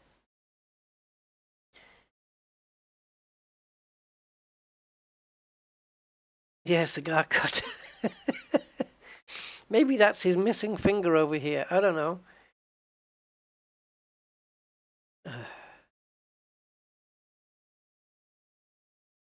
The hand part is fine. The fingers are just fooked. So let's go to too few. I shouldn't have to put these in because cyber realistic negative should take care of everything. So too few fingers, too many fingers, deformed fingers, fingers too short. And the fingers, that it should be okay now.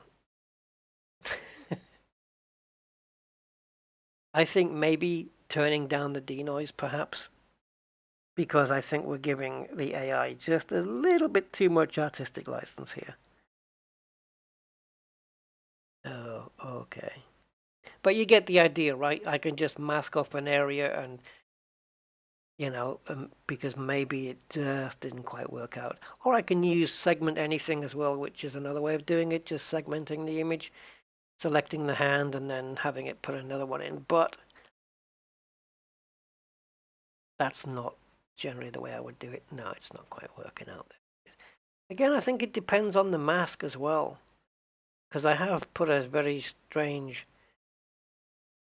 I'm hoping it's not going to try and fill the hand out to the, you know, so if I increase the mask over here, is it going to try and fill the entire mask area in with a hand and just put a huge finger like that, you know?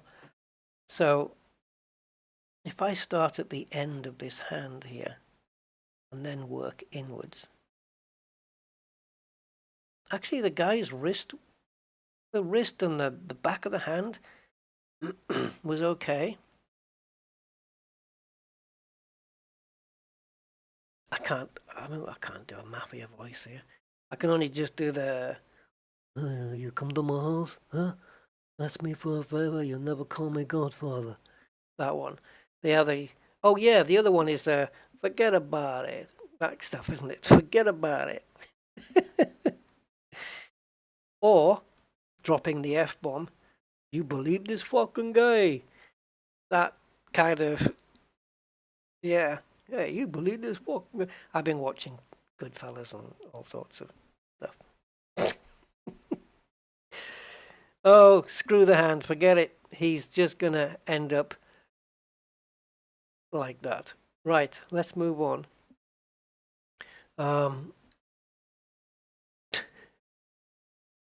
Yeah, forget it. Like, you know, if we actually just did maybe 4 images and then just went around them, let's just do 3 images and just generate and just have it generate a completely separate image now. God knows what it's going to come out with. Cyber Realistic 3.2 though has produced some incredible pictures of people, and I think can show you that. I think they're all safe for work. Yeah. There's one particular image, and I did post it on Discord, which looks freaking incredible. I'll post this over so you guys can see. Okay, so these are AI renders done in Cyber Realistic 3.2, I believe they were done in. So these have been upscaled and sharpened and everything, which is why it looks like this. We didn't do that to ours. So this is your Mapper, your boss image, the one we were trying to... I love the fact that it's put a gold waistcoat on him and a gold tie. You know, maybe he just has a penchant for gold stuff, which is fine. Joey Three Fingers sleeps with the fishes. Oh yeah, do you want I should take... I know, their grammar was awful, wasn't it? Hey, not for nothing, but... Anyway, that was Sopranos stuff. So then we have this. Now it says, is this the one where it completely got it wrong? Yeah, it says small breast. Yeah, I don't think so. That didn't work. Glowing pink eyes. Not really, but it did put some pink light on there. High res, best quality space station, close up shot, gazing into the distance, curvy build, female, colored skin, which is a weird prompt because white is a color. But anyway, small breast, glowing pink, black hair in a messy bob. Okay, black hair in a messy bob. Fail. Confident expression. Yep. Futuristic and sleek. Neon lighting. Yeah, fine. I've seen images where it's done freckles and it was terrible. I mean, it was awful. It was like somebody just splattered her with brown paint. These are a little bit more subtle, but I think not quite there yet. As far as the hair goes, it's nailed it. I mean, AI has nailed hair now. It's brilliant. The little strands everywhere. It's really, really done a good job on hair. Skin tones as well, it's getting really good at, and it's improving by the day. I'm seeing updated AI models coming out on an almost daily basis, and they're just improving like crazy. I mean, what can you say here? There's the one I was telling you about, remember?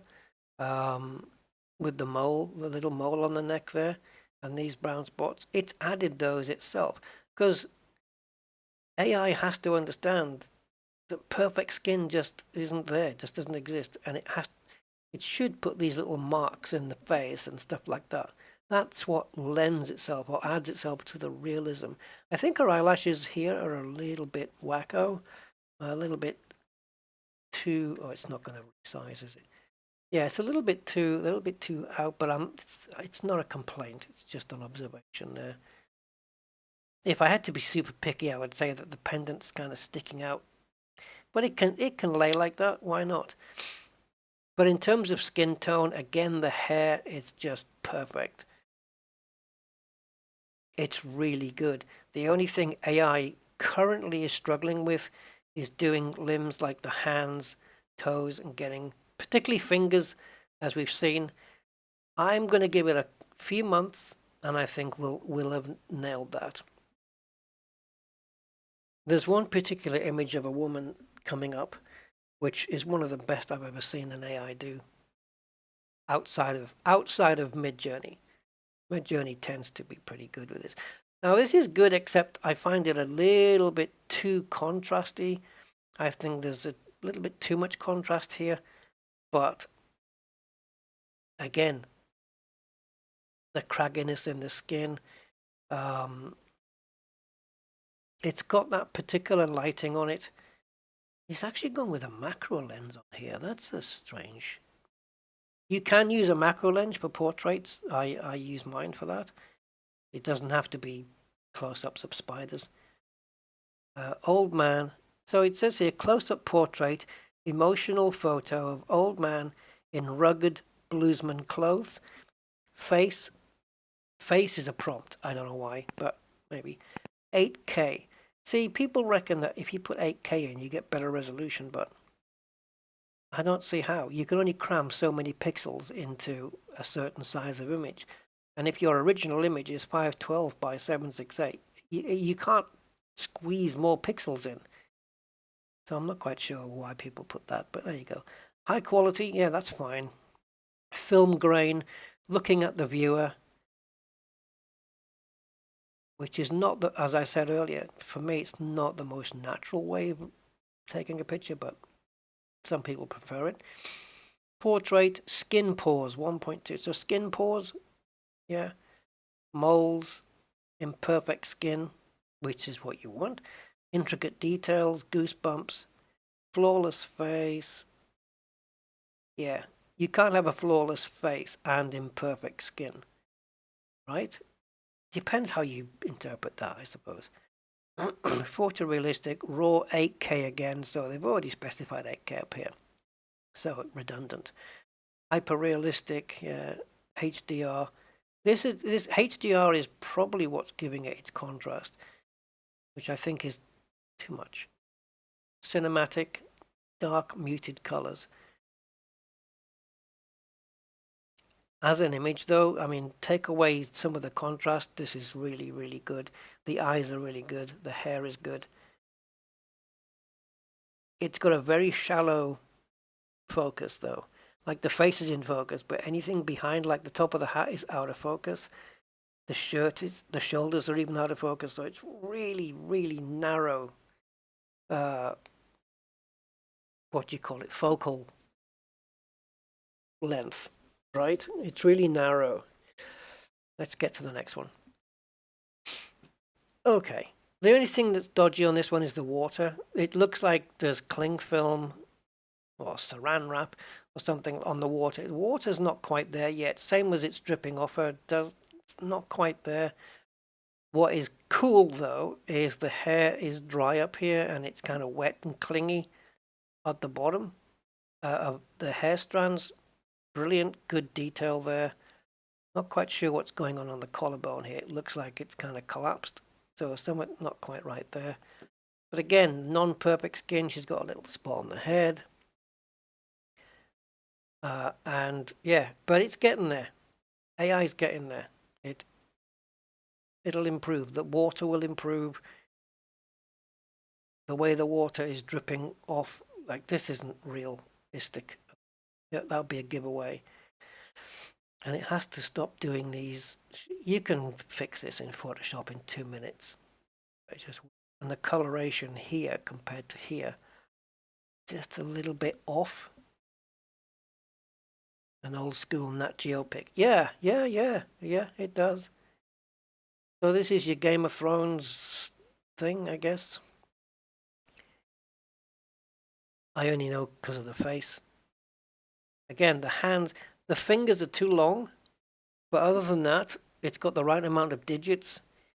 The fingers look fine on the left hand. On the right hand, it's kind of stretched them a bit. Again, this is fixable in Photoshop. You can just use the liquify tool and just pull them back in again if you want. Again, though, detail. Look here on the clothing. Very good detail. The hair. I guess it's probably used a LoRa to do this, maybe. Laura add detail. Does it not have one for her, or has it just done this? Amber red eyes. Doesn't mention Game of Thrones here. He's got big ass in the thing. And succubus. Intricately detailed full body professional photo of seductive royal vampire female. What? Game of Thrones film still. Okay. So it is there. Is she a vampire? I haven't seen Game of Thrones, so I don't know. But again, the wooden chair with the detail in the side there just looks really cool. Yeah. Okay, what do we have? Bright colors, atmospheric, masterpiece, blah, blah, blah. Biomechanical hacker. Okay. Shaman of the Sisterhood of Cables. Wearing cable. What? What are people typing in? Shaman of the... Does this mean anything to anyone? Shaman of the Sisterhood of Cables wearing cable. Dress made of cables with bio... I know what... This doesn't sound like it's the right prompt for this image. No. And I've seen that on this website before where the prompts just do not match the image whatsoever. But as an image, again, one thing I noticed here on the material as well, apart from the material is really good, is you've got this see-through part here, and then you've got like this bit down here is like a hem, right? Which might be elasticated. You see the way it's kind of hunched up the material here? Kind of hunched it up like you would see creased, like, you know, that creasy corrugated kind of, you know what I mean? That, yeah. It's actually added that in, which is nice. And in terms of realistic, you know, could it be a photo? Yeah, it's high up there. Could this one be a photo? Yes. If I was nitpicky, I would say the hand is starting to look like it's deforming because the fingers should have started maybe already. This thumb is way too big. That's the only giveaway. If you cut it off here at the waist, I probably wouldn't be able to tell that this wasn't a photo. I'd probably want to fix this neck thing though. It looks like there's a very thin necklace there, but there's actually nothing there. But other than that, let's open it in a new tab. That will give me some control over size. Here we go. So, I mean, she doesn't... I'm sure there might be somebody out there who looks like her in the world, but she does not exist. This is just generated by AI. There's a hidden earring back there. The hat is really, really well detailed. It's a strand of hair. You think? Oh, it could be. Yeah, it could be. Yeah, a stray strand of hair. I think you might be right there, Mr. Budman. This top button isn't perfectly round, but hey, all fixable in Photoshop. And again, even here, okay, she's not big on the chest department, but it's enough where it's made the AI stretch the material here for this button. Those details are just where it's at, really is. And the way it's tucked in here, you know, that it's got like, it's tucking forward kind of thing. Really good. I wouldn't be surprised if there are people submitting actual photos and pretending that it's their AI model that's doing it. But it isn't, because I can put the prompt in for this and reproduce this image. So, yeah, they are. They're not cheating us. But there's one coming up which I think is a little bit better. You guys may disagree on this. This is really good, though. I wonder what the prompt was on this one. Gorgeous female dressed as a farmer, dirty skin. Not sure about that. Dirty clothes, smile, attractive, flirting, looking at the viewer, portrait photography, detailed skin. Yeah, so in terms of the subject, that's pretty much it. Gorgeous female dressed as a farmer, dirty skin, dirty clothes, smile, attractive, flirting, looking at viewer. That's it. And the AI just interpreted this. It has buttons on both sides and no buttonhole. Yeah, it does. It tends to miss out buttonholes. Hey, but maybe you can buy a shirt like that. You know, there's all sorts of fashions out there. Let's call it from the House of Cyber Realism. Is the one I'm thinking of next? Oh. This is Lord Cat of the Universe. A cat wizard outfit, epic scene, dynamic camera backlight, close-up, high quality, Canon EOS, blah. So it's basically a cat in a wizard outfit. That's your basic prompt for this dude.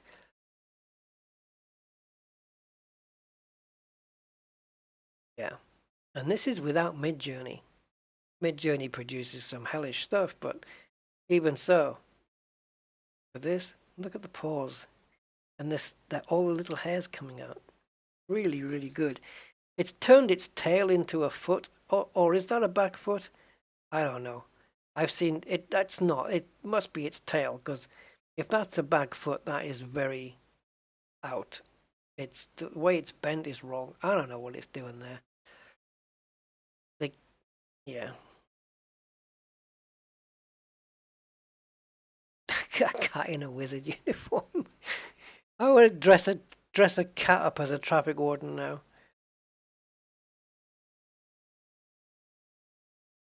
Alright, here's something different then. One male, helmet, sunlight, masterpiece, sci-fi armor, neon punk AI, high def as an action hero, blue sky, one man. You've already said one man, but okay. Heavy armor, hands on hips, fail. Cowboy shot. Yep, it looks like he's about to go for a gun. That's worked. So you can't have, the AI has probably said you can't have the cowboy shot and the hands on hips. So I'll take your second choice. Dystopian street, smoke and tear gas. Okay, I think we got that. Fire, detailed natural light, cinematic composition, power armor. I wonder why the armor parts of the prompt are scattered all over the main prompt rather than all together in one group. But it's pretty much what he asked for. I'm sure he's had other iterations of this, other variations of the image. It's kind of cool.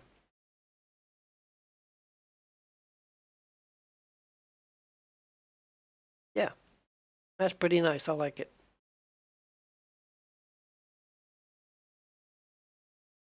Okay, what do we have now? Again, very shallow depth of field here. So cinematic film still of loud, personable, the Palace of Dreams forest. Idea. Analog style, raw photo, hyperreal photo, unrealistic UHD faces, 8K, UHD, DSLR. See, these are contradicting each other. DSLR, the D in DSLR is digital. And up here you've suggested analog style. What does analog style even mean, though? I don't know. Maybe it's just my interpretation of it. Fujifilm X-T3 seems to be a popular camera. Photographed on a DSLR, which you've already specified. LMQ710. 50mm lens, panoramic. I don't know what that's meant to be. And it actually says here, by Giles Dooley, Manuel Armenis, and Cesare Lorente Rockabilly. Are they photographers or film producers or what? It's okay. The hair's good, but there's better. There she is. This is the one that just blew me away.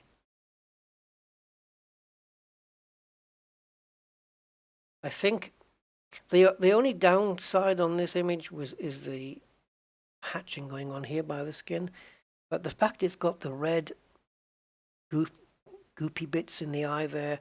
Bit too much on this side, yes. And the iris isn't perfectly round, but that's fixable easily enough. So is this. A little bumpy on the forehead, which is normal.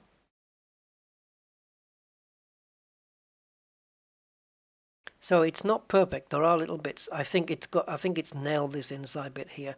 Just the iris is just a little. It's got this one good, but this one just a little bit misshapen, and there's too much redness on this side, and then we've just got this weird toning here, which I don't know whether that happened in the render or whether it was done when sharpening was applied. Not sure. Not sure. But if it wasn't for those bits, I would be looking at that and going, that's seriously impressive.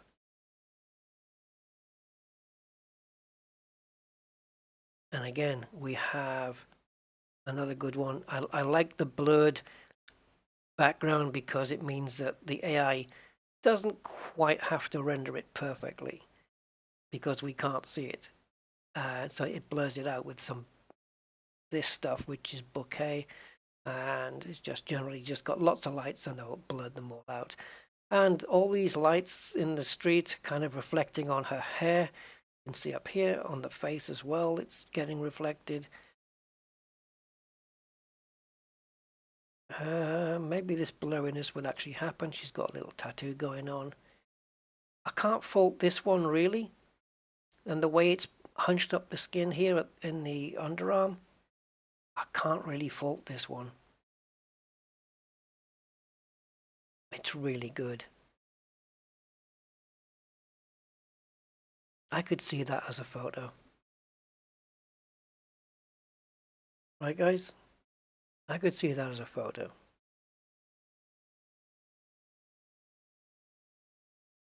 But here. That's held on with Velcro. Young woman, fit body, Nikon Z9. Wearing a suit designed by Dolce & Gabbana. Ectochrome. Cyberpunk. Okay, cyberpunk. She's tall. Oh, she looks very tall. Yeah, she does look tall. And there's your mafia boss again. So this is what's cyber realistic. This engine, the AI engine that we've got loaded in right now, that's what this is capable of doing. Okay, so the one that we were using to do the Mustang is called Realistic Vision. So if we take just a quick look at that one, this is Realistic Vision. So it can do this. It can do people as well. You've got a scary one.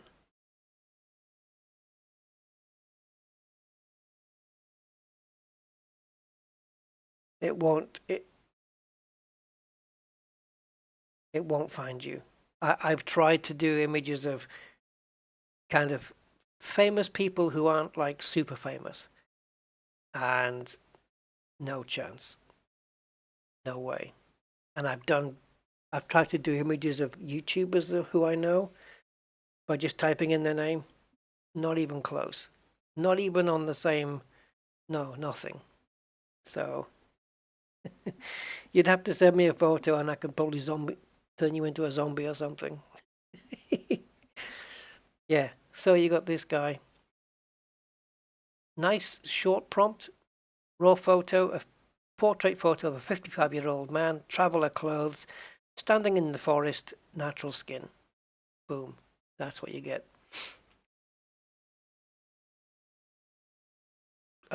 Yeah. That's fine. I can't pick anything out of this one. It's good. Actually, I can. I've just seen it. A little bit of he forgot to shave in that corner there. But this is really good. Again, yeah. She's got the flowery earrings going on. Looks like it's got a rule of thirds going on here. I'm not quite into the bit where it's just leaving so much gap up at the top. It's not my style. I'd like to, fill the subject in the frame a little bit, even if she has to be off center, which she is. So this is a close-up portrait of a 32-year-old Mexican woman, flower dress, field of flowers, standing, natural skin, sunset, mountains, clouds. Yeah, everything. It's just there. We don't see the hands, but maybe that's a good thing. It's fine. Yeah. All it says here is photo of supercar. That's it. This is pretty much the shape you get from it when you do that. So if you want to specify different things like a 66 Ford Mustang or a Porsche 992, well, you've seen it do that as well. I showed that at the beginning using this very engine.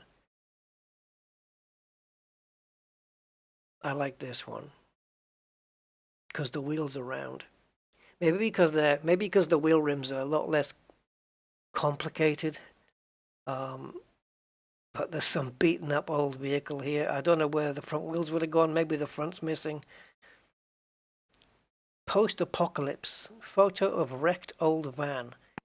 Now he's just specified in the prompt a wrecked old van. That would be this one. Why is the AI filled this in? Or are they both meant to be? Because sometimes it does put two vehicles in a scene for some reason. Yep. Yeah, this one's really good. Photo of a landscape, rainy weather. I'm going to try some of these. And there's the dude. Okay. Let's go and try something like this. So, photo of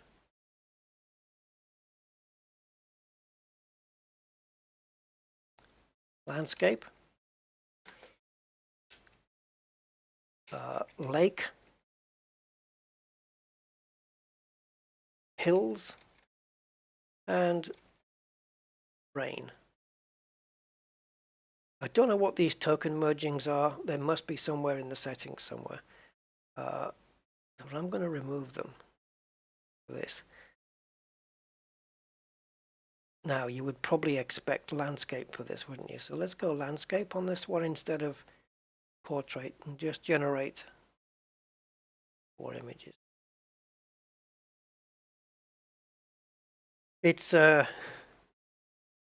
impressive, I think. And I love the fact that it can do the generative fill as well.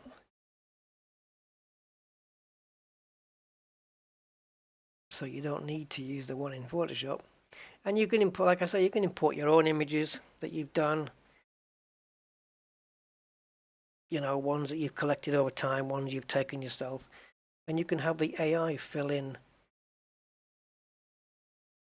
you know, generative fill in details, content. But, you know, it's not so great if you know what's supposed to be there and it doesn't quite fill it in the way you want.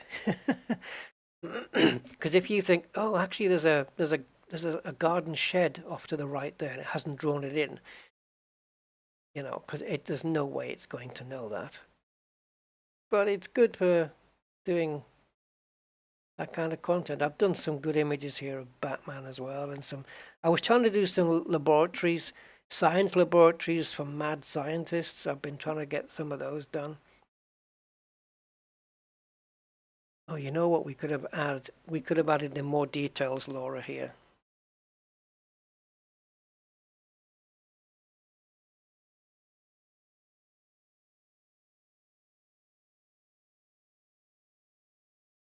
Come on. It doesn't do it. So we're looking for Laura. More details. There we go. Oh, swine. Okay. Do it later.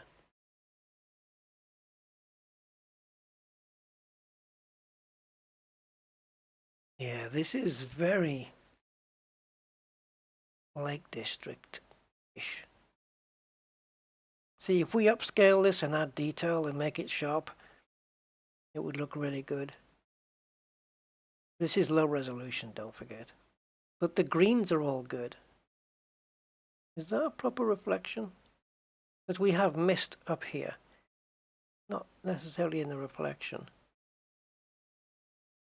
I don't know if that reflection is quite accurate. The greens are really good. Okay. Let's just add, same again. Let's grab hold of the seed that we got for this one. So we'll be focusing on that image, I guess. And if we go to the LoRa, go to more detail. Let's leave it at 1 and go.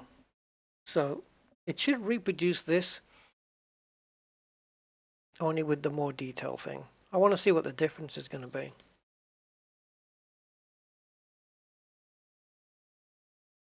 To be fair, I should have saved the last image. I should have put it on another tab. I do have it though. I wonder if I can. Yep. So I think it was that one.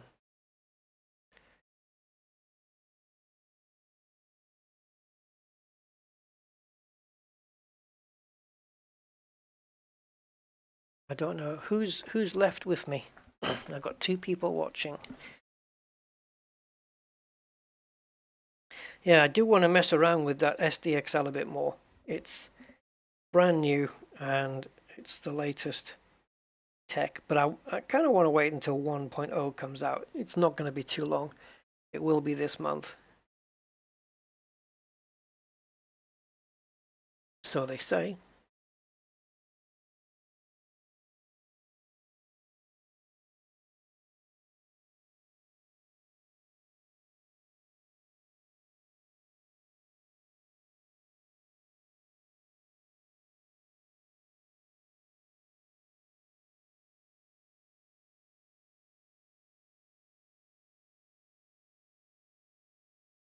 What's that, Mr. Budman?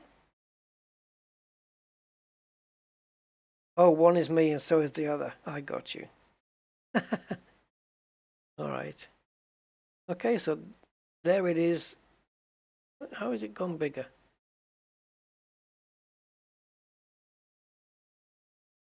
There it is without more details, and there it is with more details. Look at the cloud here. And then you add the more details, LoRa, and you get that. It makes a difference. It's added trees for a start. Over here. Bring this up. Yeah, look, it's even added more. It's flattened this a little bit and added some more in the background. What a difference. More details for the win. See, here you've got a hill and then kind of a separate one here. Where on the more details one, it looks like it's all the one and it's just better. Yeah, they do, but you can kind of get an in-between of that, of the first image and the second image. You can get an in-between by just reducing the amount of details. It's set at 1. You can go higher, 1.2, 1.5, 1.3, whatever, or you can go a bit lower. You can go 0.6, 0.7, and it'll tail it off a little bit so it won't be so dramatic. Let's go here and just say photo of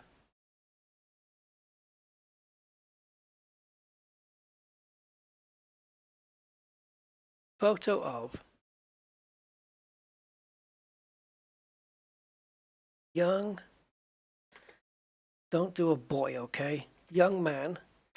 When I think of young man, I'm thinking 20s. Photo of young man playing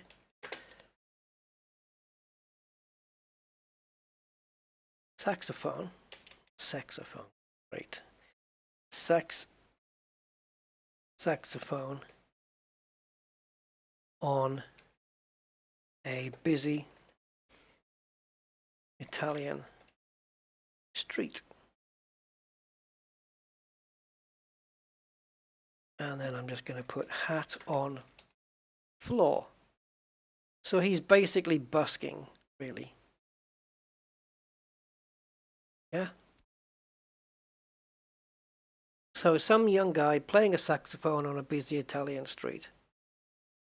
I'm going to put restore faces. I'm going to put that. We're going to get rid of this.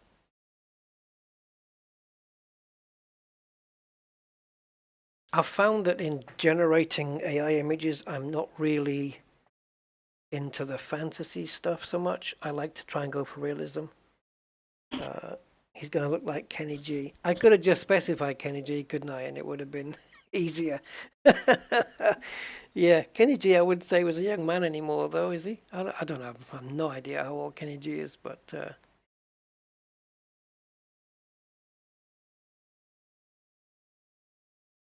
yeah, see, now this is okay. Let's see what happens. My only issue here is the busy Italian street, because if it's going to put more people in, it might take away. It's going to spend so much time maybe generating those people that it might take focus off this guy. I want him to be the most detailed. So we may need to up the sampling steps. See, there's a lot of people in this. Is that really a saxophone? It looks a bit weird at the moment, but we have to give it time.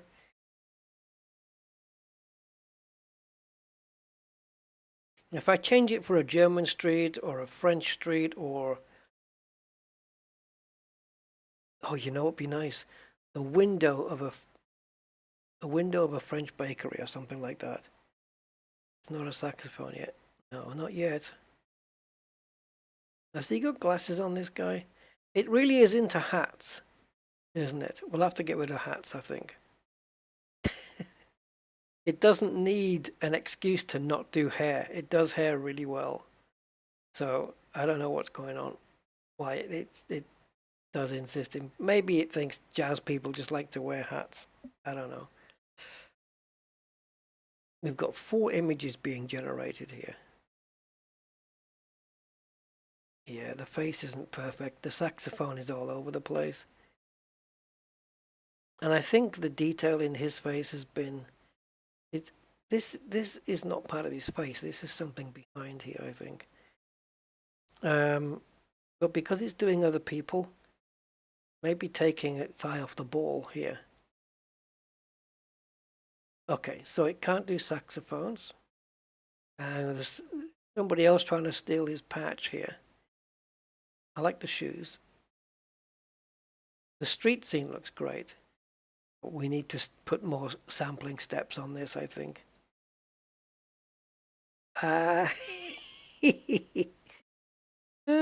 Okay. Yeah. I'm not gonna take the word young out of it. I'm just gonna put man playing. I'm not gonna go with saxophone now. That's clearly a fail. I'm sure with some prompt tweaking and, you know, tweaking down here and stuff, maybe even changing the engine, you'd be good. A man playing I was gonna say, oh, I know. An acoustic guitar on an Italian street. See, I said hat on floor, and it didn't do that in any of them. So we're going to get rid of that. So I'm just going to leave busking in there. But if I say hat and remove hat from put it on the negative, what's it going to do? Put an old chocolate biscuit box. I want him to be, you know, have the box on the floor and people dropping the money in and stuff like that. That's the image I want to go for. This looks like he sat down. Photo of a man playing. I haven't gone with all of this hyper-realistic, super real prompt. I haven't done any of that stuff here. Those keywords have all been left out, which does, you know, if you put them in, it does add towards the accuracy. I don't know why it's generated another one here. Oh, bagpipes. Sure. Why not? See, I like that he's sitting down. That's cool. But I need something on the ground. Maybe I need to specify.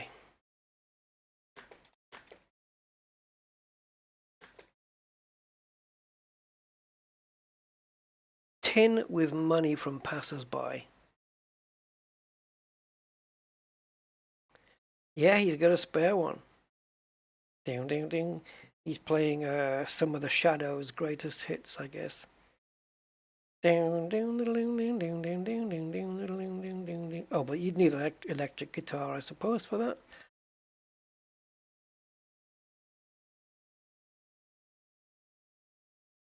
The wall needs a repaint. Looks like it's all flaking off at the moment.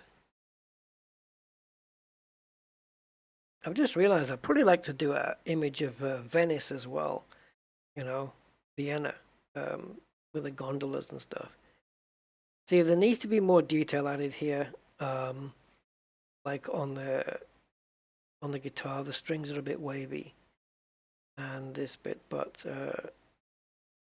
we're losing a bit of realism off the face. The hair's pretty decent. I wonder if we resize this, it would look better. We certainly need almost as if it's to keep on sampling for a while. Do some more steps. It's not too bad though. I'll tell you what, I would look at this and say, Negan's let himself go, like Negan off The Walking Dead. Let himself go a bit. Hey, that's not too bad. The strings on the guitar are just not there. But again, I've used a very basic prompt. And to be honest, if he was here, I would just say, excuse me, you're in the middle of the street here. Can you mind moving to one side? You're blocking people. Some good details though. The jeans, the shoes, the arm, the hand looks even. 1, 2, 3. Yeah, even the hands look pretty good. Who's the dude in the background? Not only is the dude photobombing, but he's what is he doing? Taking the guy's money? Dude, the fingers are all messed up here.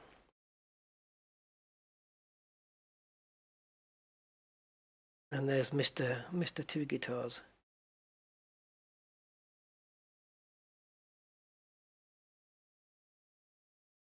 So, high detail.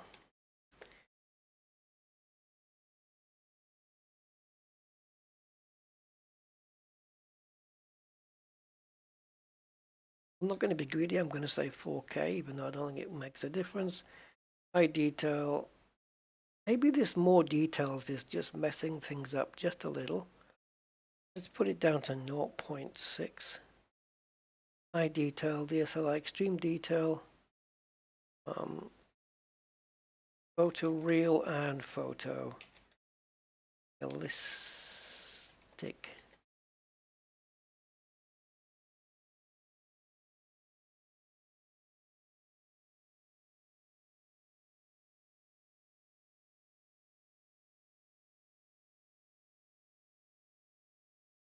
I don't know what kind of prompts are inside cyber realistic negative. Don't know. Restore faces we need to do because we're not, if we're shooting a portrait close up, we don't need restore faces. Sampling steps are already high. Okay, let's bring it down then to about 28. And let's bring the CFG scale down a little too. I'm going to leave it on cyber realistic and go. He has a balalaika. Yeah, maybe he's planning to rob a bank. Don't worry. I know what you meant. It's different to a balaclava. I'm aware.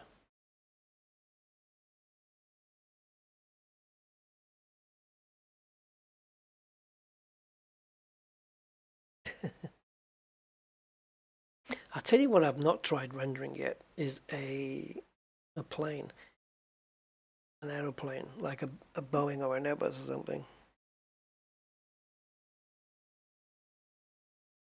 And if I can work out how to flipping use it, I want to have a look at Scribble, where you can just scribble a drawing. You can either do it in Photoshop and import it in, or you can scribble it here and then tell it what it is and it'll render something for you.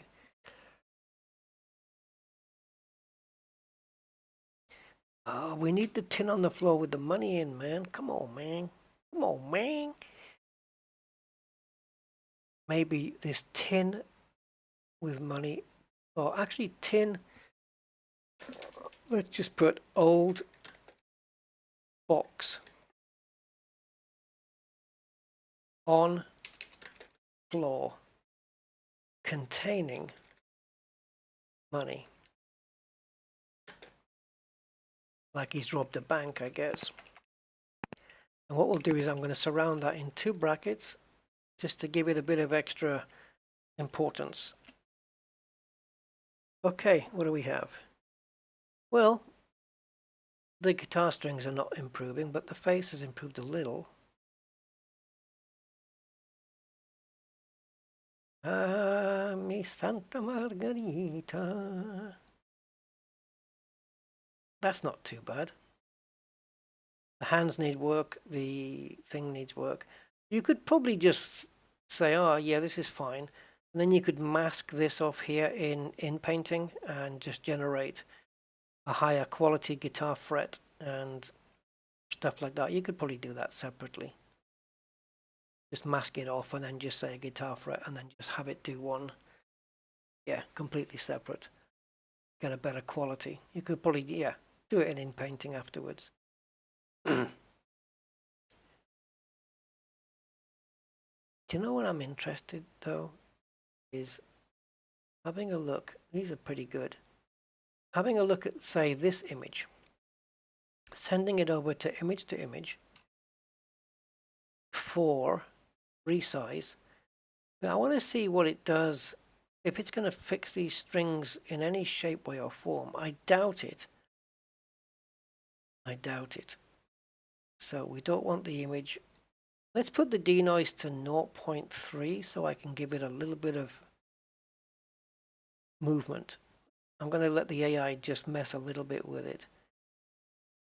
That might work out well, that might work out not well. So I think we're going to go with that. So no other scripts running, is there? No. Go. I want to see if it renders the guitar strings. He aged quickly. Yeah, I don't mind though. It's kind of good that way. I like it. He's found a little wall to sit on as well, which is cool. He's got big feet though. But I like the expressions on the face kind of match the actions as well, which is good. Yeah. And it's definitely, I mean, in terms of the Italian street, certainly doing that, I would say. I would be convinced that that was an Italian street. Yeah, that would do it for me.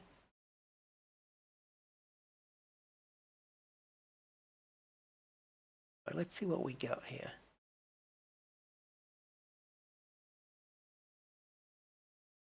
All right, so sharper it is. Strings, again, something that needs fixing in painting, I think.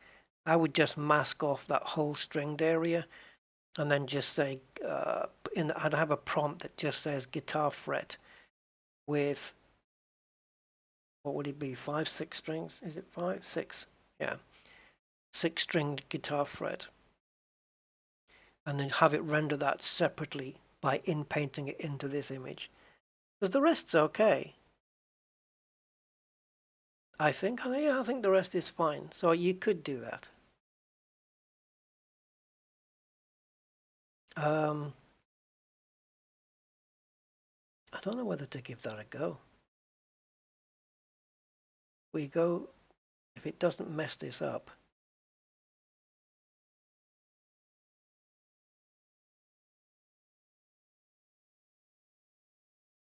It's a bit too big.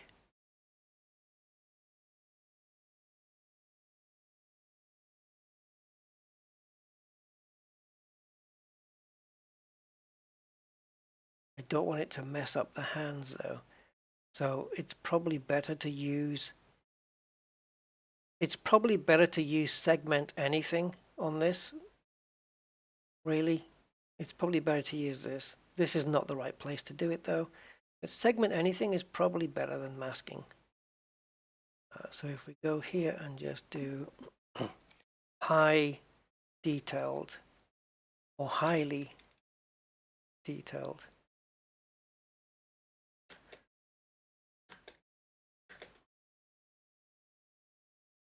Guitar fret. Believe me, there is no fret here. So, turn the denoise up to around 0.6, I'd say. Yeah. And we are using, right, the in-paint area we can use only masked as well, which would just show us the masked area here, and then it would just show us like this area. Yeah. And then I think it would do the full image anyway. Just generate that, see what happens. I don't know if it's going to mess up his hands though. I'm hoping it would be sensible enough to leave them alone. Oh, it's upsizing as well. I forgot to turn that off.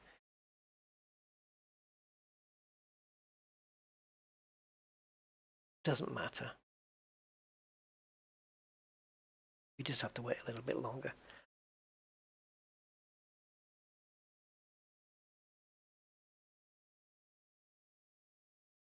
Because now it's going to in-paint the fret and upscale as well.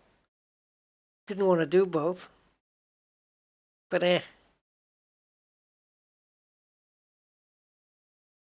Shiza happens.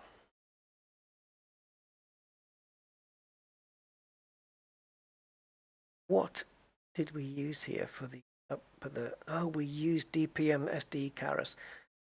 Maybe I've used the same one here.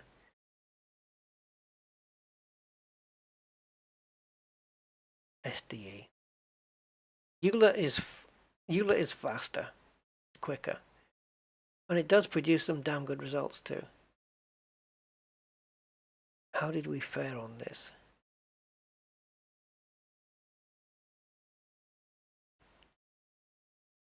It's completely murdered the hands. And then I've noticed as well when it's in painting, I don't know which setting is making this happen, but we're getting these white lines. Yeah. I've seen this cropping up where sometimes it gets it round the outside of the image. It kind of frames it with these white tiles, which is no good.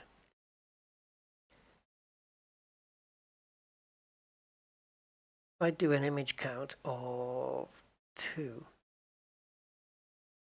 We should get 2 variations of this masking. Do we have the seed? Oh, the seed's -1.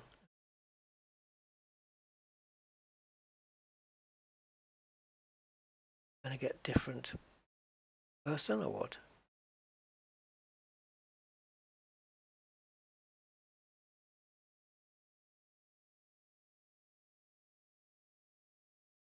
Oh, 3 others. Hi everyone.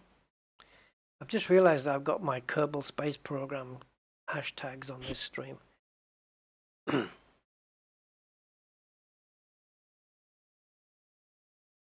It is changing the fret, but it certainly isn't doing anywhere near as good a job as it should. If I change this to only masked, I think all it does is when it's generating, it just shows the masked area here. Yeah, see? But I think it still does do the image, full thing. It's not going to clip it, I wouldn't have said so. Yeah, he is going to age. There you go. Yeah. AI makes you age.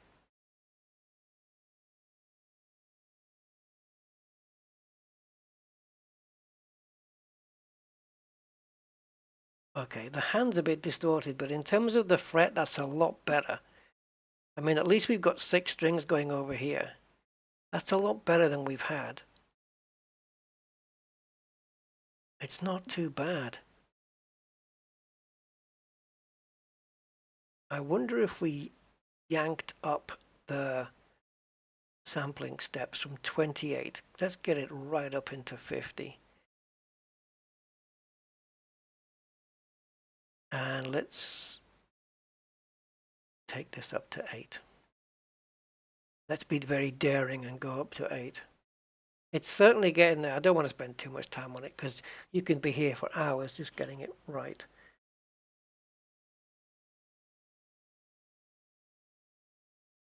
But in order to get a perfect mask, I think you'd need to go into segment anything, because I would want to keep the fret exactly the same shape and size. I wouldn't want to change that. It's just what's inside of that. Like if you were to draw an outline around the fret, that would be fine. It's just everything that's within that outline that needs changing. So we can use segmentation to do it. Let's have a look what it's done now.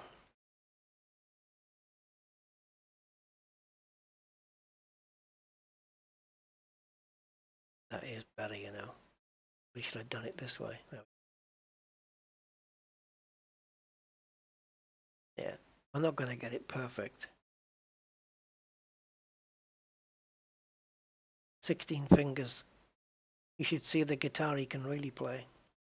Yeah, it's a lot of messing about, but I would certainly go for segment anything on this one. All right. Let's just go back to text to image.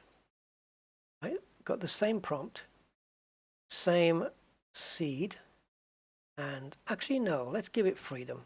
Random seed. We'll switch over to Realistic Vision 4 and see how they compare. It's going to take about 30 seconds to load that in. Also, the clip skip. Jesus, if you switch the clip skip from 1 to 2, you're basically telling it to finish rendering earlier, I think. Like if I put it to 2, you're telling it finish. Give me the resultant image of the stage before you do the last bit. And it still looks good, but I'll tell you what, the difference in the image is substantial. Okay, so Realistic Vision and go.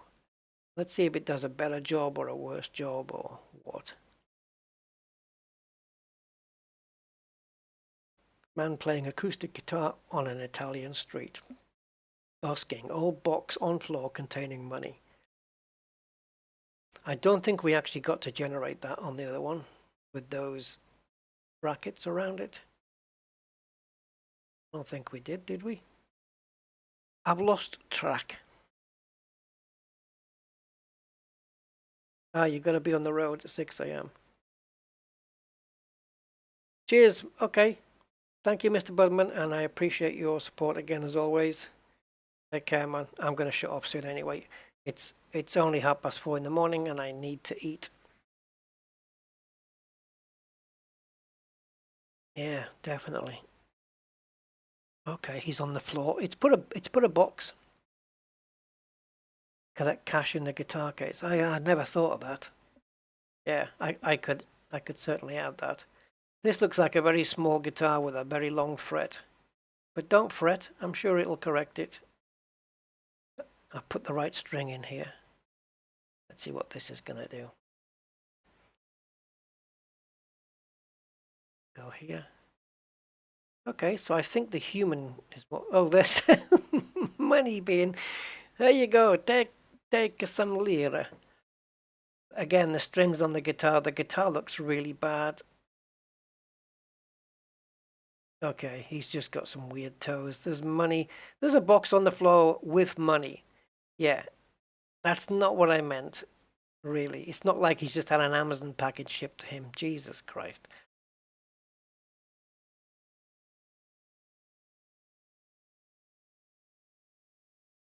I mean, not quite the interpretation. Guitar strings are a nightmare, aren't they?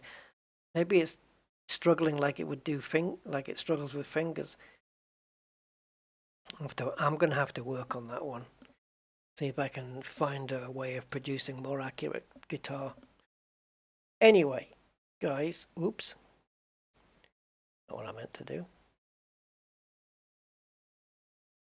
Yes, anyway, guys, I'm going to call it there. I'm going to have a play around, see if I can produce a better guitar. And I'm going to go and eat. Thank you for staying with me, guys. It's been 3 hours and 13. My God, time does go fast. Holy crap. If we get any major updates of some of these models, or when SDXL 1.0 comes out, we'll be revisiting and checking out its amazing abilities. So until then, I will catch you next time. Thank you very much. Have a good today and tomorrow and beyond that. Until then, bye-bye.